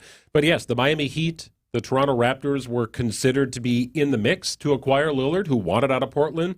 Blazers felt compelled to move him. And it could come down to their assets, what they were willing to give up compared to what the Bucks were willing to give up. And I think Damian Lillard has also reached a point in his career where he gets to look at it and say, if I got to vote in this thing, here's where I'd prefer to go. Who would want to play with Giannis? Absolutely. And that's exactly it. No other team has Giannis. For as interesting as the Heat might be in Toronto, they don't have anything close to a Giannis, and very few teams do. So it becomes a very interesting move and a compelling reason for Lillard to choose Milwaukee, perhaps, instead of Toronto and Miami. Well, yeah, because to your point, you get to a certain point in your career where you're making generational wealth. So, you've got all this money, but it's like, okay, do I want to wrap up my career and never have been on a championship team? And so the idea, I get it. The idea is I want I'm established. My family is established. My kids are never going to have to work. My grandkids are never going to have to work. I've made all this sort of money. But now, how do I want to have the capstone of my career? You know, he's been a part of some very good teams in Portland. They could never get over the hump. They could never get by the Lakers. They could never get by some of the best teams in the West. They just couldn't. And they never had the size to do it. There's a lot of reasons. So you felt like there was going to be a breakup in Portland at some point. And his running mate, C.J. McCollum, got dealt a number of years ago, 2-3 years ago. And Lillard was sort of the last man standing out of that group. And now he joins the Bucks, where Terry Stotts, his former head coach, is an assistant. Right. Interesting. Always tough. See the Brewers. So you've got the Brewers that win, the NL Central title. So they're going to go into the playoffs. You've got the Bucks that are making news. You've got Green Bay that's playing tomorrow night. There we go. I'm telling you, there's all sorts. And the Ryder Cup starts. Yes. Yeah. Oh, by the way, the biggest event in the world of golf. Interesting time for sports fans. Okay, well, Greg, I know you're going to have more news on that later on, but we did want to. It's if you are a sports fan, that is a big story. And my question was, because I had seen the headline that the Bucks were getting a little Damian Lillard. I was wondering, okay, what did they have to give up? And you hate to see Drew Holiday go, but sometimes you have to give up stuff to get stuff. All right, when we come back, Donald Trump, a New York judge, and Paul Ryan. Stick around. Stick around. Jeff Wagner is right around the corner. Wake up with me. Hey, it's WTMJ's Greg Matzik. Tune in every Monday and Friday at 8:15 for Matzik's Morning Minute during Wisconsin's Morning News. Everything you need to know about all your favorite Wisconsin teams in just 60 seconds. And a drive out to left. This is high, deep, gone! Every Monday and Friday at 8:15 during Wisconsin's Morning News. And I thought he did a lot of great things. I thought he showed great poise, made some off-schedule plays, made the throws when they needed to be made. Sponsored by Holiday Automotive in Fond du Lac. Russ bought his first home in Wisconsin with a mortgage from Accunet when today's college freshmen were still in diapers. A few Friday mornings ago, Russ emailed saying he and his wife were ready to buy their forever home. And by 4 o'clock, we were all on a conference call with their real estate agent talking about what it would take to write a winning offer in today's inventory-starved market. And then it happened. They met their dream home face-to-face Saturday afternoon and wrote an offer $15,000 over asking, accompanied by an Accunet property-specific pre-approval letter that guaranteed they could make good on that offer without selling their existing home first and without requiring an appraisal. That's right, no appraisal required, which both the listing agent and seller loved. I can't promise your very first offer will be accepted like Russ and Julie's, but I will promise Accunet can help you and your agent craft the most attractive offer possible. Hey, don't settle for a flimsy, unimaginative bank pre-approval. Get started with your rock-solid, guaranteed pre-approval by clicking on the blue button today at accunet.com. It's a city from a fairy tale on the Mediterranean Sea. Netanya, the city of diamonds. And in this city of diamonds lived a crazy genius named Moses Hadara. Moses was a mathematician, a diamond cutter, and a bit of a theoretical physicist. Albert Einstein devised a formula, E equals mc squared. Albert's formula unleashed the power locked inside an atom. Moses' formula unleashed the power locked inside a diamond. Moses began with star facets, kite facets, upper girdle facets, lower girdle facets, and pavilion facets. But then a voice told him to add 24 new facets, the Moses facets. When he cut the final one, Shazam! Moses unleashed an explosion of light. That dazzling diamond is known today as the Kessler 81. See it for yourself. See it for yourself. See it for yourself. At Kessler's. To find the Kesslers nearest you, visit KesslersDiamonds.com. You're listening to Jeff Wagner on WTMJ. All right. Lots of big news from the world of sports. Let me double backtrack to what's happening. All right, so Donald Trump is facing criminal charges in 4 different jurisdictions. In addition, the Attorney General in the state of New York has sued the Trump Organization for fraud. This is a civil case. It is not a criminal case. The allegations are, and it's complex. Let me try to break it down. When you go to buy a house, you have to fill out a statement, a financial statement indicating the assets that you have, right? And then the bank looks at this to determine, all right, what do you have enough collateral? Do you have enough net worth? Are you worth making the loan? So we all do that. You do that if you go take out a car loan or things like that. And you fill out these reports, and if you lie about the information, your assets, and you say, all right, I've got a house in Florida that's worth $3 million, and your house in Florida is really only worth $300,000, all right, that's a fault, and you can prove that you did it knowingly, that you knowingly submitted this false information. That would be a crime. All right, so that's kind of the backdrop of this. Now, that's not to say that the lender doesn't have some obligation to try to verify this, but if you fill out false statements, if you claim I've got $1 million sitting in a bank account and you really only have $10,000, and you did that knowingly, it is a false statement. All right. So the lawsuit against the Trump Organization alleges that as a pattern, Donald Trump filled out financial statements. The organization did, and Trump ultimately was the one who was responsible for coming up with the valuations. The valuations. The allegations were that Trump committed widespread fraud in overvaluing the assets, in claiming, hey, he wanted to get loans, etc. So the claims were that Trump inflated the value of his assets by somewhere north of $2 as in billion dollars. So he's filling out all these false statements. That's what the allegations were. The defense that Trump and his attorneys had were, first of all, that, these valuations, there's wiggle room here. And, you say my property is worth $500,000, and I said it was worth $750,000. Well, you just don't understand the market, or maybe you were right. Maybe it was worth a little less, but I didn't know that. So that's what the arguments are, that there's wiggle room here and that there's a little bit of puffing, but puffing is claiming, I don't know, I've got $120,000 in the bank, and at the time I only had $90,000. That's because, I hadn't made a deposit or something. That's not fraud. Well, anyhow, yesterday, the judge that is presiding over this case issued pretrial rulings and essentially found that the Trump Organization had, in fact, committed fraud in making false statements about the amount of the assets that were available. And so, that overvalued all the real estate interests, et cetera. And so as a result of that, the trial is going to proceed, but really a lot of the issues at trial have been resolved because the judge says, I've already made these findings. I've looked at all the stuff.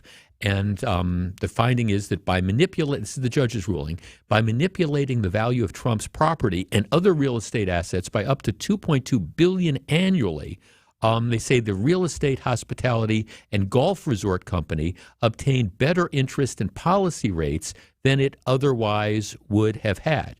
I want a loan, so I've got $2 billion or $3 or $4 or $5 billion in assets, so this isn't a risky loan.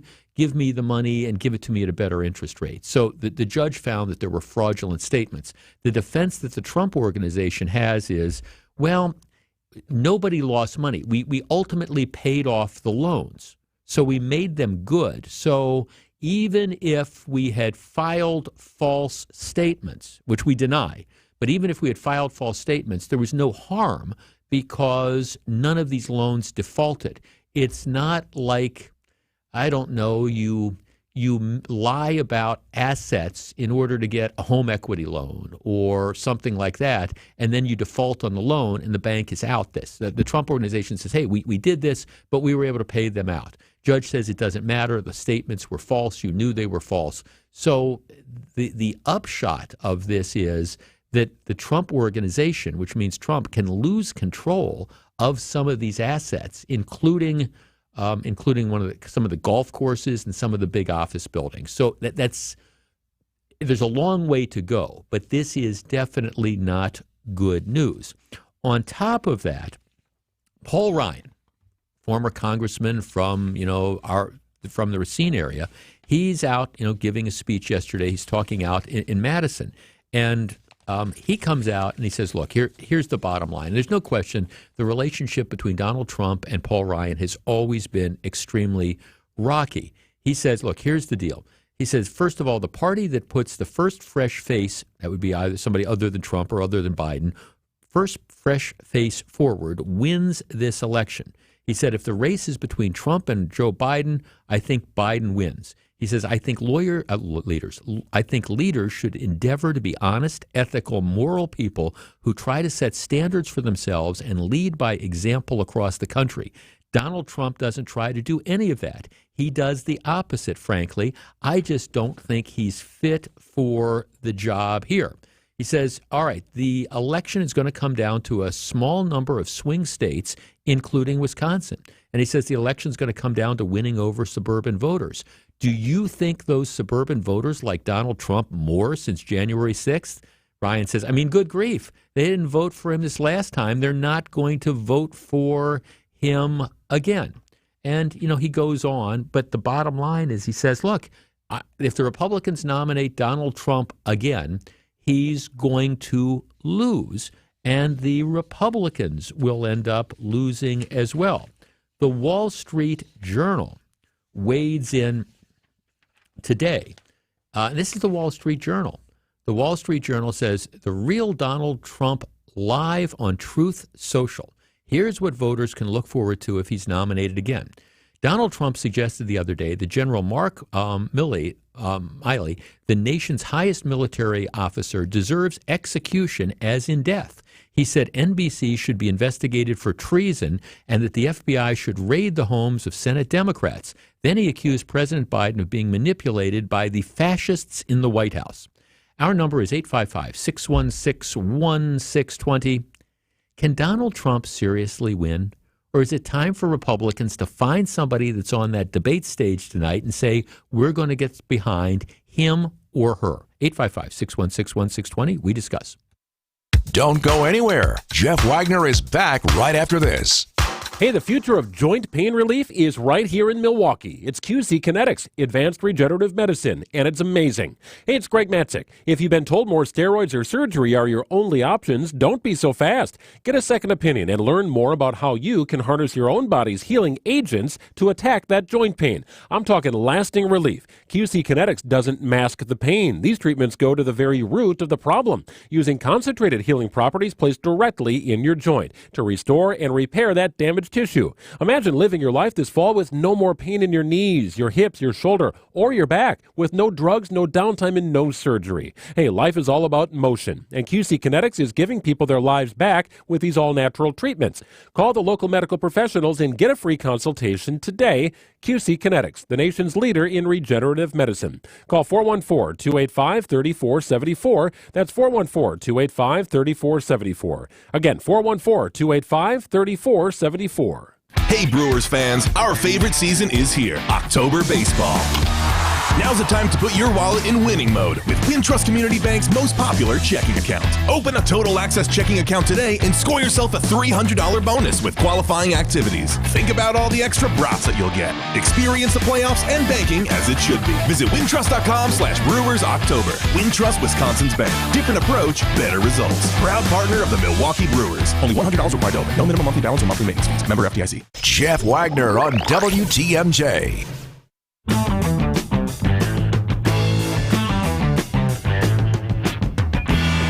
Here's what Trump writes over the weekend. He's talking about Mark, the former General Milley, the former chairman of the Joint Chiefs of Staff.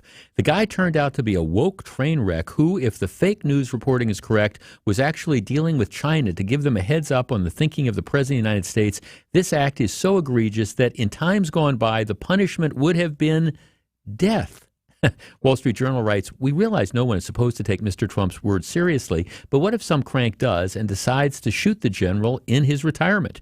How about a campaign pledge to abridge the First Amendment? Mr. Trump says, quote, Comcast, with its one-side and vicious coverage by NBC News, and in particular MSNBC, often and correctly referred to as MSDNC, should be investigated for its country-threatening treason.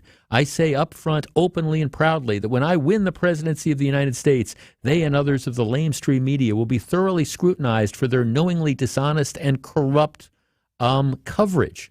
Okay, look, I'm not a fan of MSNBC, but I don't watch it. I mean, I'm not saying that, the commentators on MSNBC, who I pretty much disagree with up and down the board, I'm not suggesting that they're in a situation where, they should be found guilty of treason, for goodness sakes. I mean, treason. And this, okay, there's just no question that Donald Trump has not learned anything from the last several years. And I mean, I go back to what Paul Ryan said, one of our texters, Paul Ryan is nothing but a rhino. This is Paul Ryan who fought to try to save Social Security. This is Paul Ryan, who was really one of the smartest guys in Congress for his tenure there. But because you recognize the truth that Donald Trump is a train wreck, now he's a rhino. We can't trust him. John in Brookfield. John, you're on WTMJ. Hi, Jeff. How you doing? I'm well, thank you. What do you think? Well, one of the issues I kind of have in your last comments about Trump inflating properties to gain benefit of financing for his properties, I didn't hear you mention anything about it. At the same time, he devalued those properties to escape tax consequences, which actually led to the final solution in that he was able to satisfy those mortgages, but at the expense of the taxpayers who were not gaining the proper taxes out of Trump due to the fact he devalued those same properties he increased for financing. Well, I mean, thanks. Again, I just that's all going to play out in the trial, and I'm not going to accuse Donald Trump of tax fraud. I am saying that the state judge has found, based on the evidence presented thus far, that they knowingly, intentionally took properties, claimed values well in excess of what they actually were. I'll give you some free legal advice from a recovering lawyer here. I would not try that at home. Now, it is complicated because obviously banks have an obligation to verify amounts that are made. Obviously, again, especially when you're dealing with real estate, there are estimates in value. Okay, you buy a place 5 years ago and the real estate market goes nuts, and who's to say, unless you have a full-blown appraisal, what that property is worth? And maybe you think it's gone up $300,000, maybe it's actually only gone up $100,000. It's tough to prove that. And what is even more complicated is my understanding is that none of these loans ended up going bad, so it's not like people were out any money. But nevertheless, just like I always say, you never want to find your name at the top of an indictment, a thing that says United States of America versus, and then your name. You don't want to have to deal with findings like this. So I continue to believe, and I know a number of you disagree with me, I continue to believe that Donald Trump, for a variety of reasons, is not going to be the Republican nominee. If nothing else, the reality that, you're looking at time in prison and you're looking at the collapse of your financial, empire, maybe you need to be concentrating your efforts on, trying to defend yourself against those charges. And maybe you are the victim of a witch hunt. And as we always say, lots of times when you have a witch hunt, you got to find a witch. So maybe, that's one of the things that's going on here. But regardless, I mean, if I were Trump, I'd be sitting there thinking, okay, I've got to be spending my time fighting these unjust charges. And maybe that's an excuse to say, okay, let somebody else run for office, let them beat Joe Biden, and then let them pardon me to get me out from under this. Back with more in just a minute. This is Jeff Wagner. More Jeff Wagner right after this. Ron had a tax problem he just couldn't handle on his own. I owed the IRS taxes for over 5 years, but I didn't have any money to pay the taxes. Those years cost him dearly. Most of it was fees and interest. It was horrible. Ron finally called in the pros. I called Optima Tax Relief, and boy, am I happy I did. The leading tax resolution firm, Optima, is A+ rated by the Better Business Bureau. They've resolved over $1 billion for their clients. Ron was overjoyed. They settled my account with IRS. I was ecstatic. They are a lifesaver. They are. I am so happy.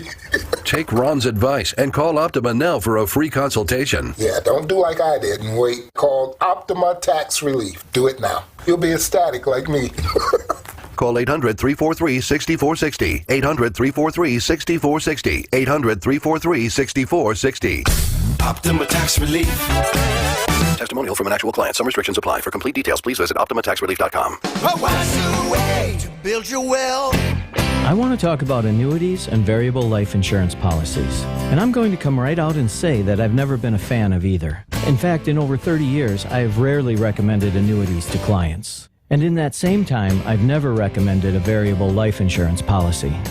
Now, it's always a matter of opinion, and there are two sides to every story.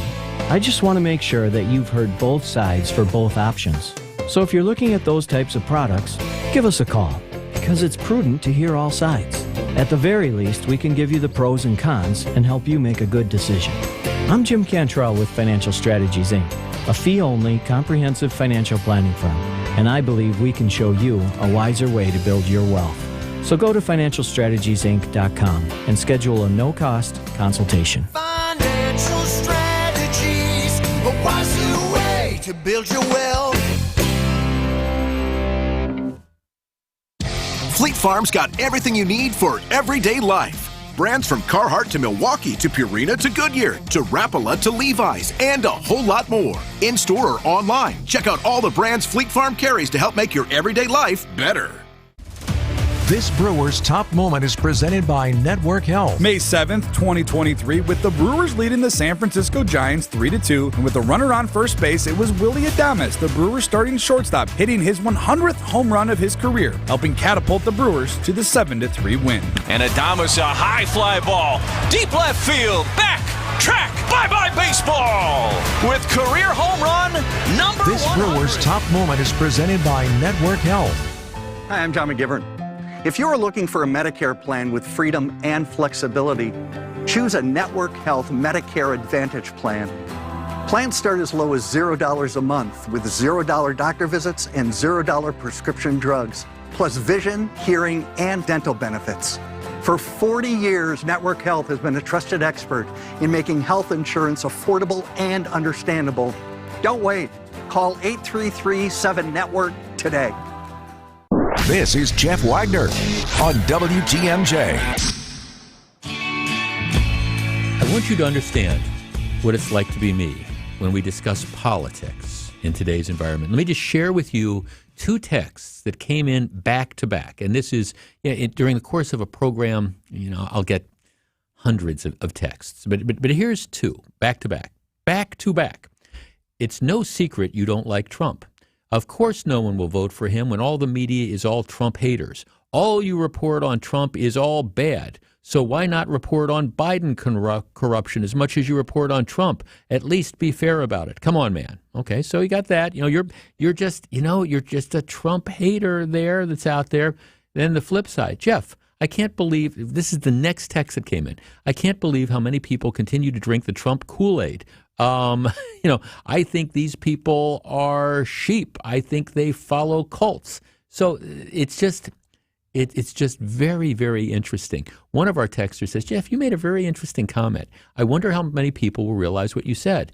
Your final comment was that, somebody else on the ballot could offer to pardon Trump. Now, that is, one of the scenarios that's out there. You have Donald Trump who says, look, I'm involved in this witch hunt here. People are trying to put me away. They're trying to destroy me financially.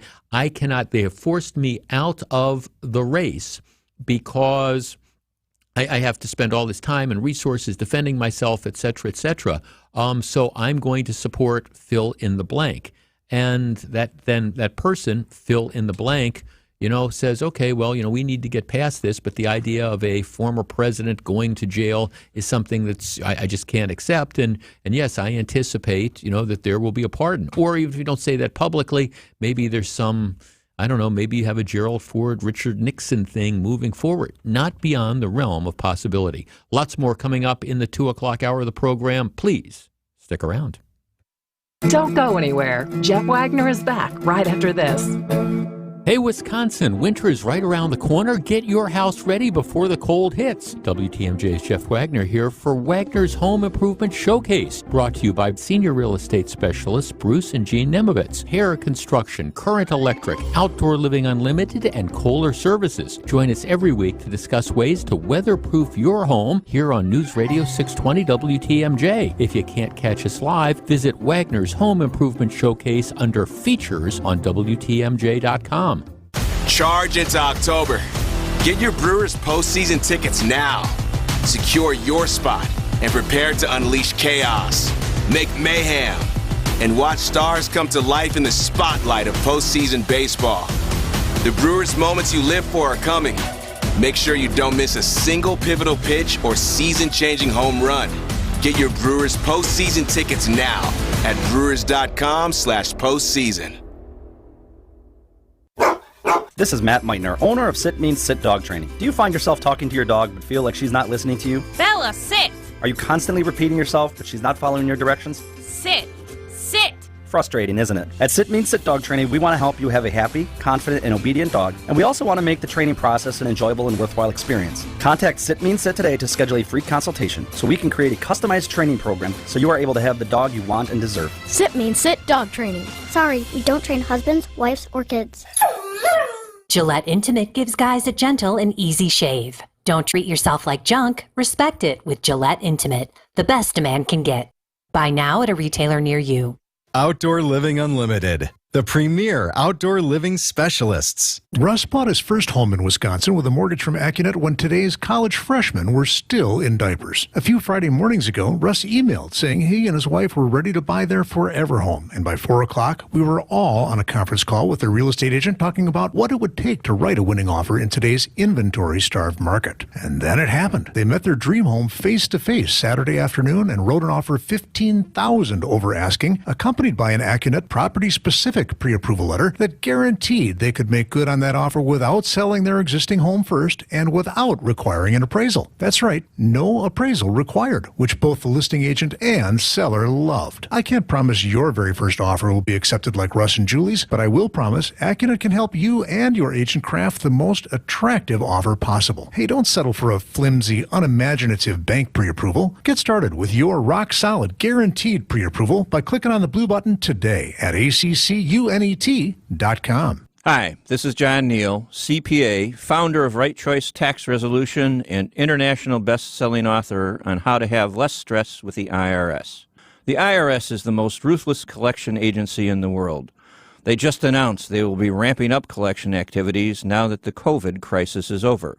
They can seize your bank accounts, garnish your wages, and make your life miserable. My book tells you what you can do so you don't have to worry about them ever again.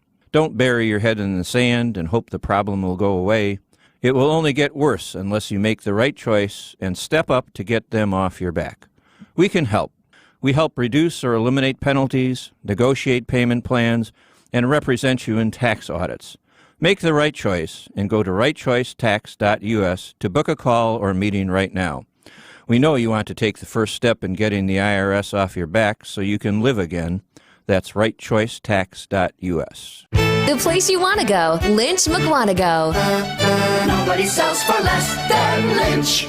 WTMJ, W277CV, and WKTI HD2 Milwaukee from the Annex Wealth Management Studios. This is News Radio WTMJ, a Good Karma brand station. Sorry, Fred Bird. It was all over for you before it started. Let's just get this over with. The Cardinals are in Milwaukee with coverage starting at 6:05. This series is sponsored by MATC. The Hunt for Brew October is presented by Network Health, Delta Dental, Annex Wealth Management, and Wintrust, Wisconsin's Bank, on News Radio 620 WTMJ Milwaukee. It's 2:01. It is 63 degrees. Tonight, slight chance for showers, low 62. From the WTMJ Breaking News Center, I'm John Merkier. Breaking news in the NBA and a major trade involving the Milwaukee Bucks. According to ESPN, the Bucks are acquiring 7-time All-Star Damian Lillard. Lillard comes to Milwaukee after 11 seasons in Portland, where he averaged 32.2 points per game last season. As part of the deal, the Bucks send guard Drew Holiday to Portland and guard Grayson Allen to the Phoenix Suns. The Bucks will also trade a 2029 first-round draft pick as part of the deal. Greg Matzik, WTMJ News. Lillard is under team control for the next 3 seasons. Much more on this during Wisconsin's afternoon news beginning at 3 o'clock. Republicans debate tonight. 7 candidates who qualified and accepted the invitation will be on stage vying for the GOP nomination for president. Former House Speaker Paul Ryan says this candidate field needs to get smaller, and the Janesville Republican also tells WISC-TV the party needs to move on from former President Donald Trump. If we can consolidate the field from, say, 6 or 7 people to 1 or 2 people, then somebody other than Donald Trump will be our nominee. I hope that happens. 8 p.m. start time on Fox News for the debate. Former President Donald Trump will not attend. Milwaukee County Executive David Crowley planning to deliver his 2024 budget address tomorrow. It'll be our first look at how Milwaukee County finances will change after the state and county board approved an additional 0.4% sales tax to be implemented next year. For the first time in more than 2 decades, the county is actually projecting a surplus in its operating budget. Crowley delivers the address at the county courthouse at 10 a.m. tomorrow. And tickets are on sale now for the Brewers' wild card playoff games next week. Although we still don't know who and when the newly crowned Central Division champion Brewers will play, the Brewers watch the Braves complete a comeback win over the Cubs Tuesday night to seal the deal. Moments later, rookie Sal Frelick was celebrating a division title. To be here and be with these guys, some of my best friends, it's unbelievable. Obviously, this is my first team, but we got guys at the trade deadline coming from other teams, guys who've been on numerous different MLB teams that said that the culture here is just so different. So just so happy to be in this organization and, to where the culture is also celebrating like this. We're going to have a blast tonight and have a blast the rest of the way. Well, and you don't have to get on an airplane for your first trip, right? So we'll be home for another week and a half, which is even better. Greg Matzik, WTMJ Sports. How good is that? Time for news about your money in the WTMJ Annex Wealth Management Market Update. Kind of a mixed day. The S&P 500 right now up about 4 points. The Dow is off 54, and the NASDAQ has climbed 47 points. Navigating the Markets is back and scheduled for Mequon, Madison, Brookfield, and Appleton. Check it out. Get set to see what's next. Details at annexwealth.com/events. Sports, traffic, and weather are next. Siding Unlimited WTMJ News Time, 2:04. This report's sponsored by Mr. Holland's Heating and Air Conditioning. Visit MrHollandsHeatingandAir.com. If you gave your furnace one of those fancy DNA tests, what would it reveal? 62% old, 33% inefficient, and 5% noisy.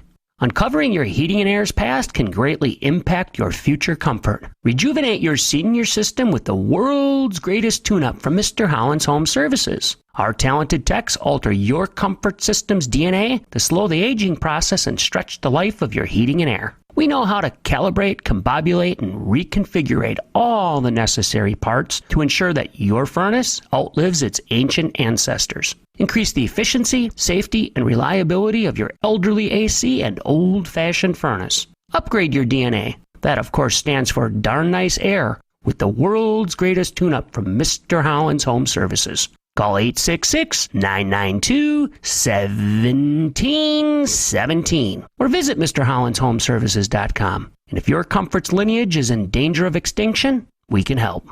I'm Randy from All Right Home and Remodeling. Did you know that ROI on exterior home improvements are some of the highest? Some sources say new vinyl siding nets 76% ROI and stone veneer is over 100%. Chances are you've seen your property value increase pretty significantly in the past few years. Want to increase it even more and improve curb appeal? Beautify your home's exterior. There's some great tax breaks to take advantage of too. Call us today to set up a free consultation or visit ALLRITE-remodeling.com. It's WTMJ's Steve Scafidi for Panoramic CBD. Whether you're looking to reduce anxiety, pain, depression, or just need to relax, Panoramic CBD has the best products for everyone's needs. They farm, process, test, and package their own CBD products, hence the slogan from soil to oil. By overseeing every stage of the process, Panoramic CBD eliminates the middleman, ensuring unmatched quality throughout. To offer you the best CBD products at the best prices for you and your pets. Shop local. Shop Wisconsin. From soil to oil, PanoramicCBD.com. Time for a WTMJ Sports Update. The Bucks have reportedly acquired 7-time All-Star guard Damian Lillard from the Portland Trailblazers as part of a 3-team trade. Bucks guard Drew Holiday and Allen Grayson will leave Milwaukee as part of that deal. More details coming up on Wisconsin's afternoon news. And the Brewers have clinched the NL Central and will host a wild card series beginning Tuesday. They resume their series against the Cardinals tonight. Coverage begins at 6:05 right here on WTMJ. Time for your Johnson & Sons paving saver traffic. And it's a pretty good afternoon out there. Very minor delays on I-43 southbound heading into downtown. But other than that, as the roads dry up, the traffic times seem to be holding pretty steady. Traffic is sponsored by St. Vincent de Paul Thrift Stores. St. Vincent de Paul Thrift Stores, Highway 100 and Layton Avenue, 23rd and Lincoln. Great stores, great cause, and unbelievable bargains. You're going to love it. St. Vincent de Paul Thrift Stores. Your WTMJ 5-day forecast. Tonight, slight chance for a little more rain, a low of 62 degrees. Tomorrow, we start to clear it out. Decreasing clouds, a high of 68. Friday, sunny 72. Saturday, sunny 78. On Sunday, mostly sunny, a high of 80 degrees. Right now in Madison, cloudy and 66 degrees. In Green Bay, some cloud cover and 63. Waukesha, mostly cloudy, 63 degrees. And in Milwaukee, it's cloudy and 63 degrees. I'm John Mercure, citing Unlimited WTMJ News Time, 2:08. Live from the Annex Wealth Management Studios at the Avenue, it's the Jeff Wagner Show. Now, here's WTMJ's Jeff Wagner. Good afternoon, Wisconsin. Welcome back to the show. So very glad to have you with us. Hey, and one final thought. A number of people were sending in texts asking questions about this finding in the civil proceeding in New York. Civil is different than criminal, and some people are saying, can you get pardoned in a civil case? No, civil, you can only be pardoned in criminal cases. And in the case of Donald Trump, 2 of his criminal cases are federal. The one in Florida for the documents, and one of the one in connection with January 6th that was brought in Washington, D.C. Those are federal. So theoretically, if he were to be convicted, or I guess you don't have to technically wait to the conviction, a president of the United States could pardon him for those. 2 of his other charges are state charges, one in New York in connection with the quote-unquote hush money payments to the pornographic film star, and then the indictment, the charges in Atlanta. Those are state charges. A president could not pardon him if he were convicted of the state charges. That would be the responsibility of an individual governor. And civil charges are completely separate from that. The other thing that people are asking is, okay, so if you're saying, Jeff, that the charges against him involve him making false statements to banks and insurance companies to get loans, don't the banks, to get more favorable deals, et cetera, don't the banks, insurance companies, don't the lenders have an obligation to, verify the information? And the answer is yes and no. Yes, in order to make a loan, it would be a good business practice to go out and have an appraisal and verify it. However, that doesn't change the fact that if you knowingly and intentionally make a false statement to a financial institution, and that would include banks, that would include insurance companies, a lender, that false statement in and of itself, that constitutes a crime. Now, of course, the issue is proving that, did you do it intentionally? Was it knowingly false? Was this an example of, puffing? Yeah, I mean, I thought the house was worth $600,000. You said it was actually $400,000. But I mean, I did this in good faith. But to answer the question that a number of texters are asking, making the false statement in and of itself is the felony if you satisfy all the requirements of it being, in fact, the false statement. So that's when the crime has been committed, when you make the false statement to the financial institution, regardless of, and your intention is to cause them to act on that. So, I mean, that's kind of the way it works. I mean, I guess a parallel would be if you fill out your taxes, you lie on your taxes. You submit, claims, you fill out false statements, again, knowingly and intentionally false, not mistakes, but false statements, trying to get, I don't know, a $10,000 refund from the IRS or a $50,000 refund or whatever from the IRS. It doesn't matter whether the IRS actually gives you that money back. Your false statements in and of themselves are the crime. And that's the best way that I could explain this. All right. During COVID in Wisconsin, the governor waived the requirement that young people under the age of 18, there used to be a requirement that in order to get a driver's license, what you had to do is you had to go in and you had to take a road test, right? I mean, I've told this story before. I remember one of the highlights, my 16th birthday, I had an appointment. I had the first appointment available at the Department of Public Works. It was on Teutonia. It was in the Mill Road Shopping Center. I doubt it's still there, but it was on Teutonia, just right by Mill Road. And I can remember my dad took me over. It was like 7:30 or 8 o'clock in the morning. I had my road test, and I dotted all my I's, crossed all my T's, had the road test. Some driving instructor took pity on me and gave me my driver's license. So by the time 8:30 rolls around on my birthday, when I was 16 years old, I had my driver's license. I passed the road test. If you remember during the pandemic, in a justification, the justification was, we don't have as many driver testers, et cetera. They changed the rules so that if you are under the age of 18 and you've taken driver's ed and mom and dad sign off on it, you can get your license without having to take a road test. Now, that never let a good crisis go to waste. That has now become at least permanent at the moment. So my understanding still is, you're 16 years old, you don't have to take a road test anymore. And the Evers administration argues that what they found is there's such a small percentage of people who've taken driver's ed who end up failing the road test that there's no reason to continue to have the road tests for people in that category. Time will tell whether or not that's a good decision or a bad decision.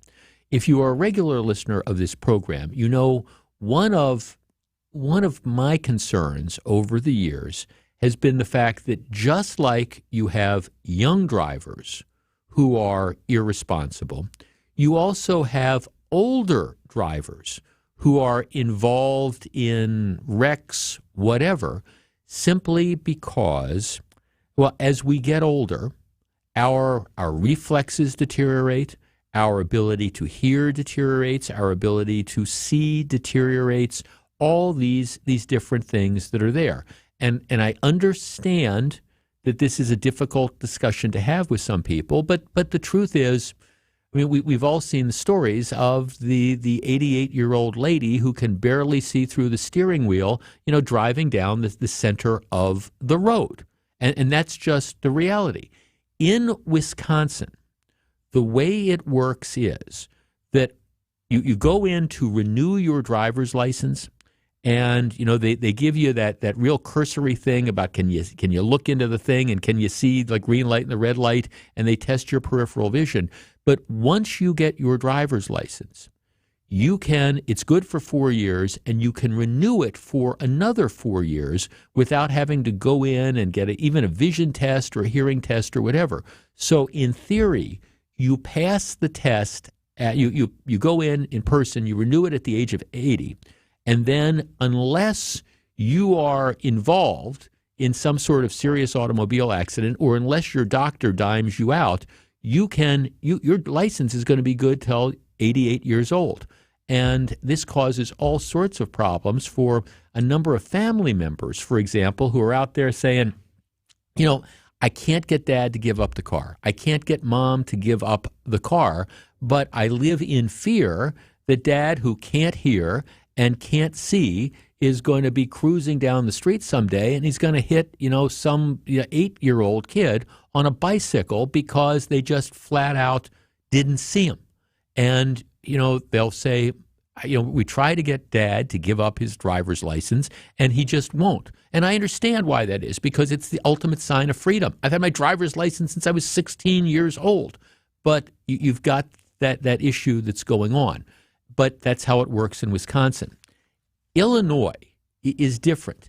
Illinois had mandatory driver's testing for people who went in to renew their driver's license at the age of 75. So, once you hit 75, you've got to go in and prove that you can still drive. During the pandemic, they raised that to 79. Age for, I'm looking at a story in today's Chicago Tribune, age for required behind-the-wheel testing will remain 79 under the state Secretary of State's recommendation. And it goes on to talk about how they've made the decision that they are going to, by rule, increase the age from 75 to 79 before you need to have like the mandatory behind-the-wheel testing. And they've said, hey, we've looked at the numbers, and we don't think we don't think that we're taking too much of a risk doing this. Just like in Wisconsin, they say we don't think we're taking too much of a risk by allowing 16-year-olds to get their driver's license without having to go have the on-the-road testing. But they do have a requirement that says at the age of 79, you have to have behind-the-wheel testing, not to say you can't drive at the age of 79 or 82 or 85 or 90 or 95, but simply to say you have to go in when you're getting ready to renew your driver's license and prove that you can still meet the minimum requirements. Our number is 855-616-1620. Samantha, let us go where angels fear to tread. All right, I don't know what the right age is. I don't know if it's 75 or 77 or 79 or whatever. And I'm a lot closer to that age than I am to 16. But does it make sense to have some age where in order to renew your driver's license, you need to go in and prove that you can essentially do what is required behind the wheel? My answer is yes. We can argue about what that age is, but my answer is yes. And if we had a rule like that, I think it would make it a lot easier for families who deal with the situation of, we know Dad shouldn't be driving, but we can't get Dad to give up the car keys. And, we can't fight this battle. 855-616-1620. Let's talk about it. Jeff Wagner is back right after this on WTMJ. Sorry, Fred Bird. It was all over for you before it started. And I could have very easily just pulled out the standings. Let's just get this over with. The Cardinals are in Milwaukee with coverage starting at 6:05. This series is sponsored by MATC. The Hunt for Brew October is presented by Network Health and brought to you by Delta Dental, Annex Wealth Management, and Wintrust, Wisconsin's Bank on 620 WTMJ.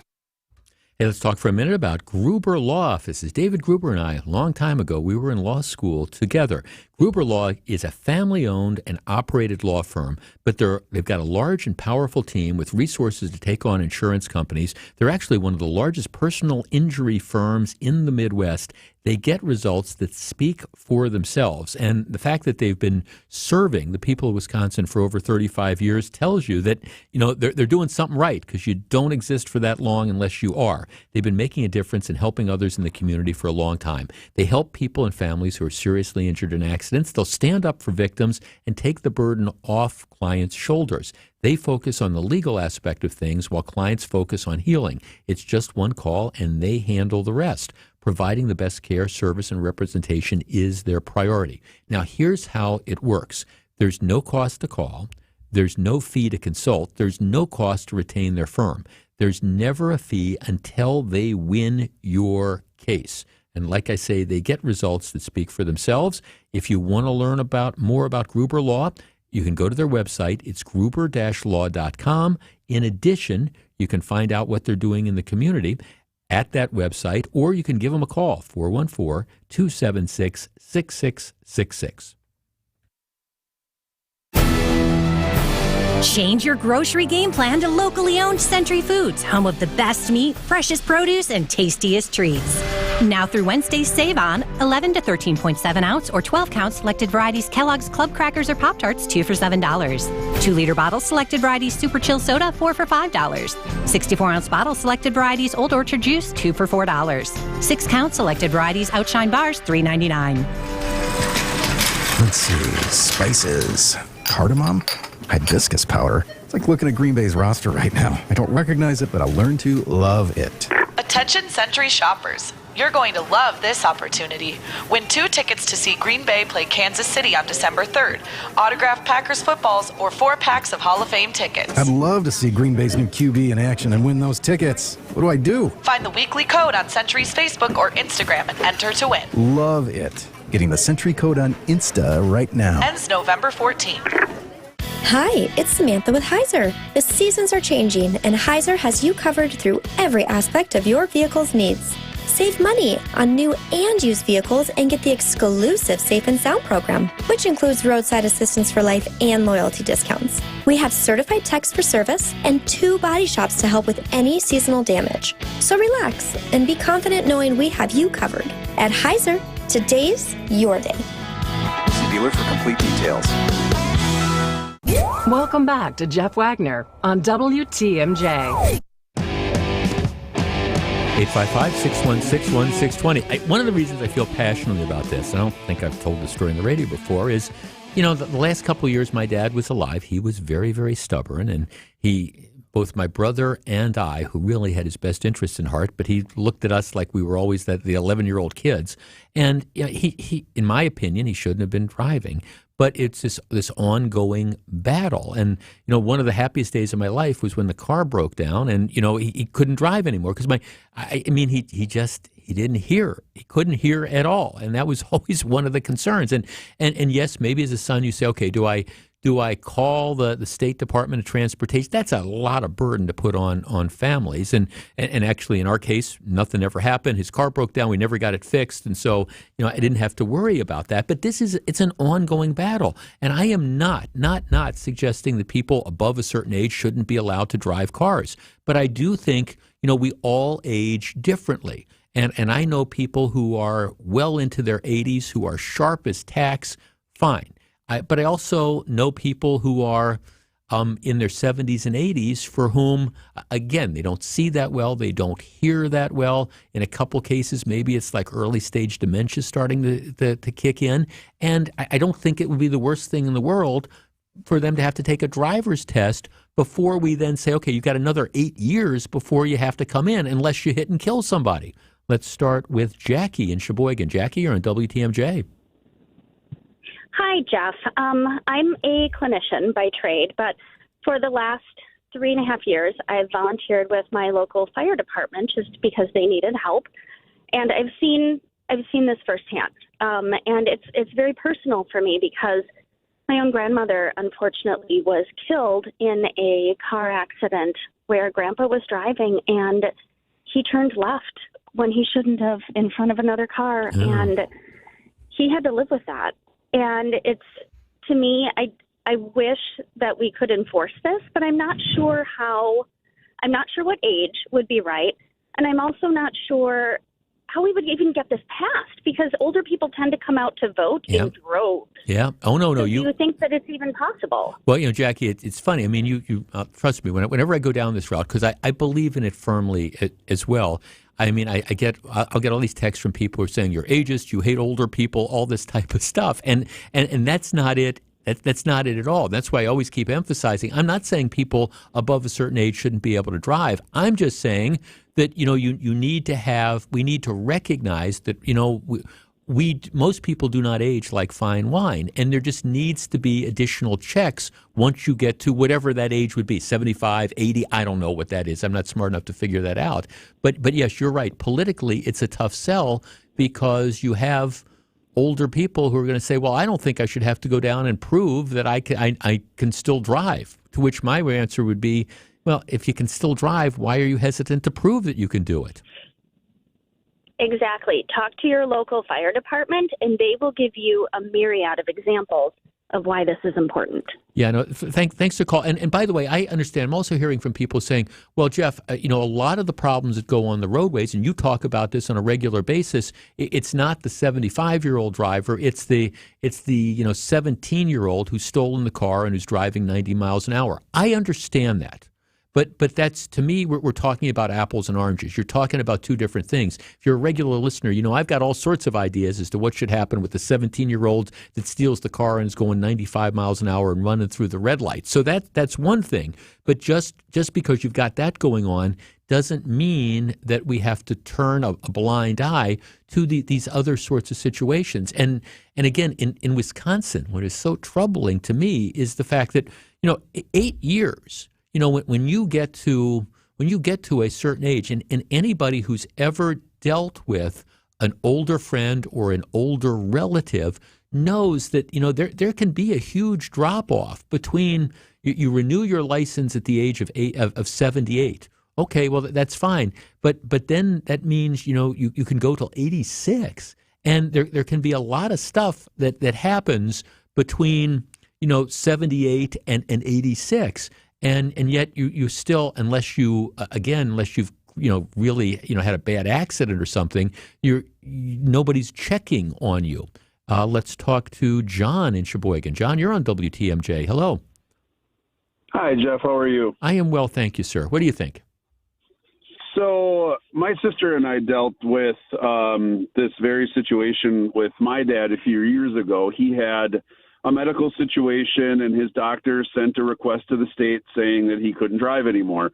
He was really upset about it. Yep. And called the state and said, what do I need to do? And they said, well, you just have to take your driver's test again. So he went to the DMV, took his driver's test, didn't even complete the whole test. The guy said, oh, I don't even know why they took your license away in the first place. And my sister and I are sitting here thinking, well, it's because his memory is really bad. He forgets what he's doing sometimes. Yep. We were having a lot of issues worrying about him. So they gave him his license back. And about 5 months after that, a girl on a bicycle darted out in the road, and he ended up hitting her. He didn't injure her, luckily. But then the doctor took his license away again. And we were just throwing up our hands saying, the doctor said he can't drive. Why are you giving him his license back? Yeah, no, and again, right, and look, and I understand. No, I mean nobody wants to have their license taken away. It's the last sort of thing of freedom. It creates all these issues. But you and your sister are going, my God, we wouldn't ride with Dad. My guess is we wouldn't get in the car with Dad. So can you imagine what's happening when he's driving down the street?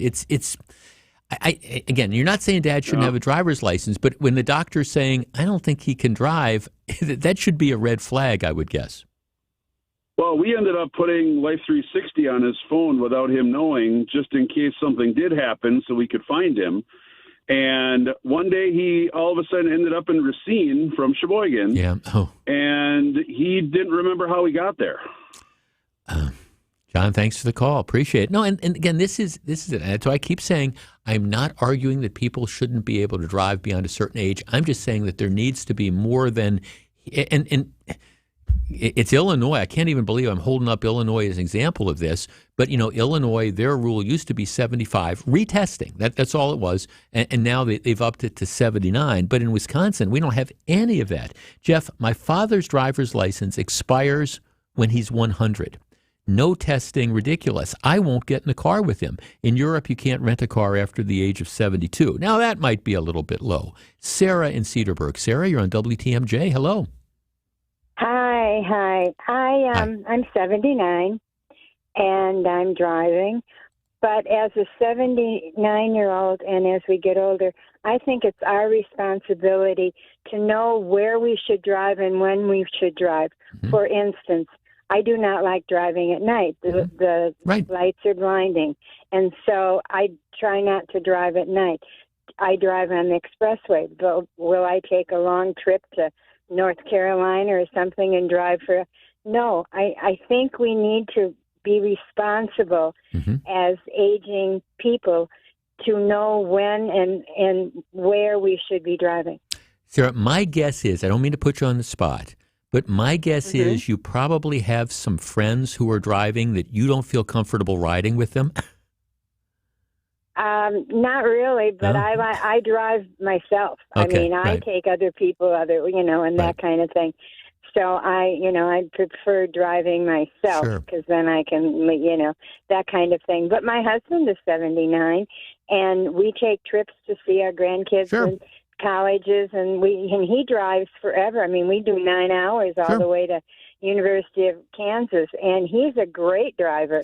And he's a better driver than I am. But when we take that trip, He does all the driving. I do not drive. Yeah, Sarah, So- yeah, no, I get it. No, thanks for calling. And again, and I'm not saying that you or your husband should give up your driver's license. I'm just saying that at a certain point, I don't think it's unreasonable to say, hey, go in and prove that you can still see and prove that you can hear things and stuff like that and prove that there's not early onset dementia and stuff like that, as opposed to just, here's your driver's license and then what we'll see in 8 years, unless and until you have some monster wreck and hurt yourself and hurt somebody. That is my only point about this. And I can't believe I'm saying I think Illinois is getting it right, but I think Illinois got it right on this one.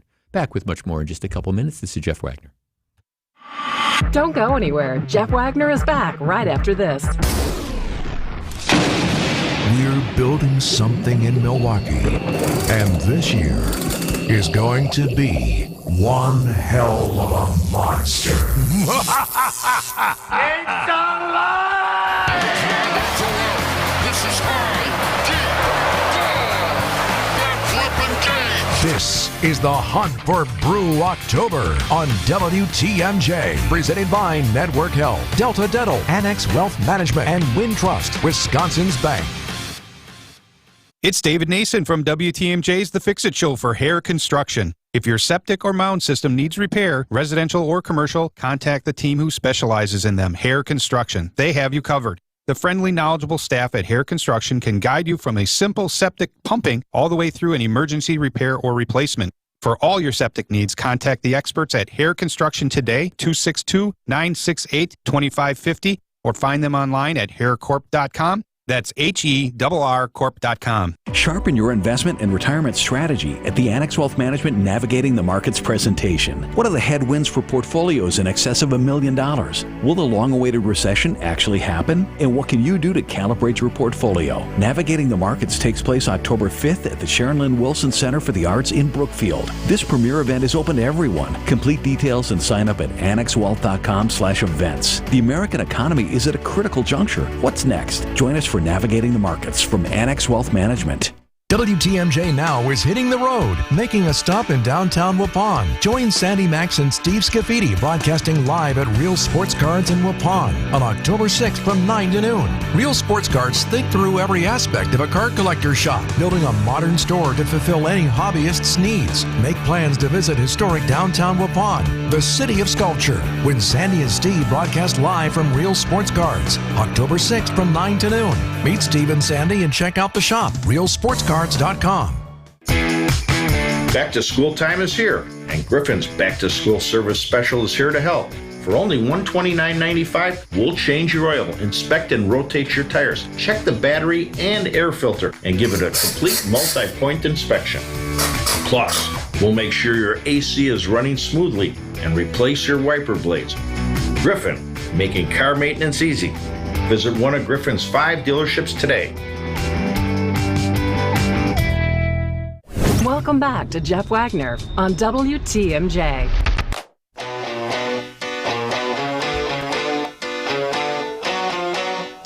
It is why we cannot have nice things. Two stories that are kind of related to each other. Target announcing yesterday that they are going to close 9 stores. The retailer plans to shutter 3 stores in Portland, Oregon, 1 in Seattle, 1 in New York, and 3 in the San Francisco, Oakland area. All right, so they're closing 9 stores. So why are they closing the stores? Are they closing them because they can't get people to work there? No. Are they closing them because there's not enough consumer interest? There's no shoppers that are going in there? No. They're closing them because of theft. Target said Tuesday it will close 9 stores in urban areas across 4 states, citing increased violence related to theft and retail crime. By October 21st, 3 stores in Portland, Oregon, 1 in Seattle, 1 in New York, and 3 in the San Francisco, Oakland area will shut down. Retail crime at those locations has reached a level that threatens safety and business performance, Target said. Target says, we know that our stores serve an important role in their communities, but we can only be successful if the working and shopping environment is safe for all. Okay, let's back up a second, because, we had this story about the Walmart, on the west side that was closing. And you had a lot of these politicians that came out and they were just, oh, this is just terrible. I can't believe that this big corporation is closing and they're going to, be creating a food desert out in this area. And where are people going to go to shop? And the reason the Walmart closed was, of course, because of what the technical term is shrinkage, but that's theft. That's what that means. It means people coming in and stealing stuff. So, Target's just being upfront about this. We understand that the stores are important in our communities, but, we got to be successful, and we can only be successful if the working and shopping environment is safe for all. Target said in May that, they call it shrinkage, which is depletion of inventory caused by something other than sales. That means crime. Accounted for $500 million in losses. And shoplifting has been a significant concern for Home Depot, Lowe's, Dollar Tree, Dick's Sporting Goods, and others, including, again, Walmart, which is why the Walmart closed the location on the west side of Milwaukee, because we don't stop shoplifting. And as a matter of fact, the companies, I get why they do this. They tell their employees, just let people go in and steal crap. And don't even get involved in this because we don't want to put you at risk. We don't want to put other shoppers at risk. But what happens is the thieves then know that they can do this. And they also know, thank you, John Chisholm, that in many of these urban areas, Milwaukee being one, you can steal all sorts of stuff and you're not going to be held accountable. Well, this is to use the cliche, this is the chickens coming home to roost. All right, these big stores are saying, okay, people can come in, and treat us, hi, we're a duck, come pluck us, steal the stuff that you want. But the effect of this, by people doing the thefts, and then also by, again, a justice system, and I put that in quotation marks if you're watching us on YouTube, I've got the air quotes going there, a justice system that does not hold people accountable in any sort of meaningful way to discourage, this sort of behavior. And so the only result of this is that the stores end up closing. Now, you have another example of an extreme of this that happened in Philadelphia yesterday. And I don't know if this was on the national news, but this is getting covered in most of the major newspapers across the country. Here's the way the LA Times had it. Over 100 masked teens ransack Philadelphia stores. Groups of teenagers swarmed into stores in Philadelphia's Central City on Tuesday, stuffing plastic bags with merchandise and fleeing. All right, they swarm in. Juvenile looters targeted the Apple Store, Lululemon, Foot Locker, and others. An Apple store was hit around 8 p.m. Police chased fleeing teenagers, recovering dropped iPhones and piles of iPads at one spot. More than 100 people, appeared to be teenagers, looted a Lululemon store. Video posted on social media showed masked people in hoodies running out of Lululemon, police officers trying to grab them and take them to the sidewalks. A security guard was assaulted at Foot Locker as well, and it goes on and on and on and on. And this comes the same day that Target announced that they were closing these stores. But you have a mob of they say well over 100 teenagers put on masks, put on hoodies, and they go on this looting spree, at these various stores. In this case, it's in downtown Philadelphia. Well, what do you think is going to be the upshot of this? Okay, well, the Apple store in Philadelphia is going to close. The Lululemon store is going to close. The Foot Locker store is going to close. The Target store is going to close. And then people are going to be whining about, well, we don't have any place to shop. Legitimate concerns. But it starts with just allowing this kind of brazen stuff to go on. Why do people do this? Well, again, they do it because they can. They know that there's very, very little chance that they're going to get caught. And they know that if they do get caught, there's almost no chance that they're going to be held accountable in a meaningful way. So why not go ahead and do it? It's why, doubling back to where we started with this segment, it's why we can't have nice things. Because you have at least a segment of society that just doesn't care. I'm going to put on a mask. I'm going to grab my stuff. And, there's not going to be any sort of consequences. until we reinstate consequences, until we have district attorneys who say this is a big deal, and you go loot some store, well, okay, you're going to be held accountable for doing this. And if that means, hey, you're going, your sorry butt is going to go to prison for 2 years, well, your sorry butt is going to go to prison for 2 years. Because unless and until we start taking back the streets from the thugs, the thieves, the general no-goodniks that are out there running it, none of the rest of us, none of the law-abiding citizens are going to be able to enjoy things. We can't have nice things because there's a certain criminal element in our society that doesn't let us do it. And you saw that play out in Philadelphia yesterday. But if you think it can't happen here, I'm here to tell you it certainly can. Back with more in just a minute. This is Jeff Wagner. Don't go anywhere. Jeff Wagner is back right after this. Hey, the future of joint pain relief is right here in Milwaukee. It's QC Kinetics, Advanced Regenerative Medicine, and it's amazing. Hey, it's Greg Matzik. If you've been told more steroids or surgery are your only options, don't be so fast. Get a second opinion and learn more about how you can harness your own body's healing agents to attack that joint pain. I'm talking lasting relief. QC Kinetics doesn't mask the pain. These treatments go to the very root of the problem, using concentrated healing properties placed directly in your joint to restore and repair that damaged tissue. Imagine living your life this fall with no more pain in your knees, your hips, your shoulder, or your back, with no drugs, no downtime, and no surgery. Hey, life is all about motion, and QC Kinetics is giving people their lives back with these all-natural treatments. Call the local medical professionals and get a free consultation today. QC Kinetics, the nation's leader in regenerative medicine. Call 414-285-3474. That's 414-285-3474. Again, 414-285-3474. Your first night camping alone. The new tent, fully set up. Your bug spray, barely keeping up. But you got this. Just like Associated Bank's got you with free overdraft protection transfers. So when you bought all those supplies and lost track of your spending, we had you covered.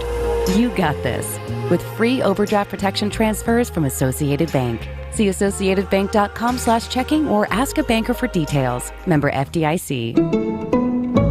Exergen thermometers are a top choice of medical professionals at highly ranked hospitals across the U.S. Accuracy matters, so make Exergen the chosen thermometer for your home and family. Welcome back to Jeff Wagner on WTMJ.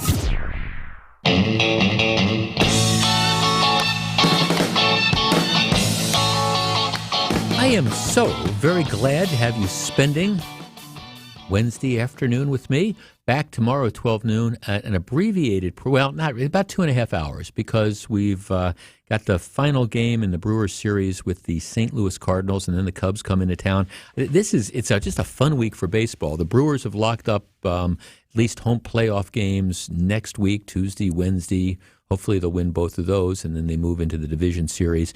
But this wild card race, I mean, you've got the Cubs, you've got the Diamondbacks, you've got the Miami Marlins, all sorts of stuff going on. It's going to be actually fun to watch that. I love this, absolutely love this time of year. Yesterday we started off the program talking about what I thought was a disastrous decision that the President of the United States, who is underwater in all the polls, candidly, I think if he runs against anybody other than Donald Trump, he loses by 15 points. But he made the decision to pander to the UAW, and he became the first sitting president in American history to go walk a picket line. And of course, when they asked him questions about, well, Mr. Biden, Mr. President, what does this mean? Does this mean you support the union when they say they want a 40% increase in wages? Well, he doesn't answer that. Does it mean you support the union when they say they want 40 hours pay for 32 hours work? What about all these things? Well, no, it's just I support the union. Well, we don't exactly know what that means. I just thought this was just it was just a very, very poor decision. But, interestingly enough, a number of editorial pages, both on liberal papers and conservative papers, weighing in on this, and nobody seems to think it was a good idea. Here's the Chicago Tribune.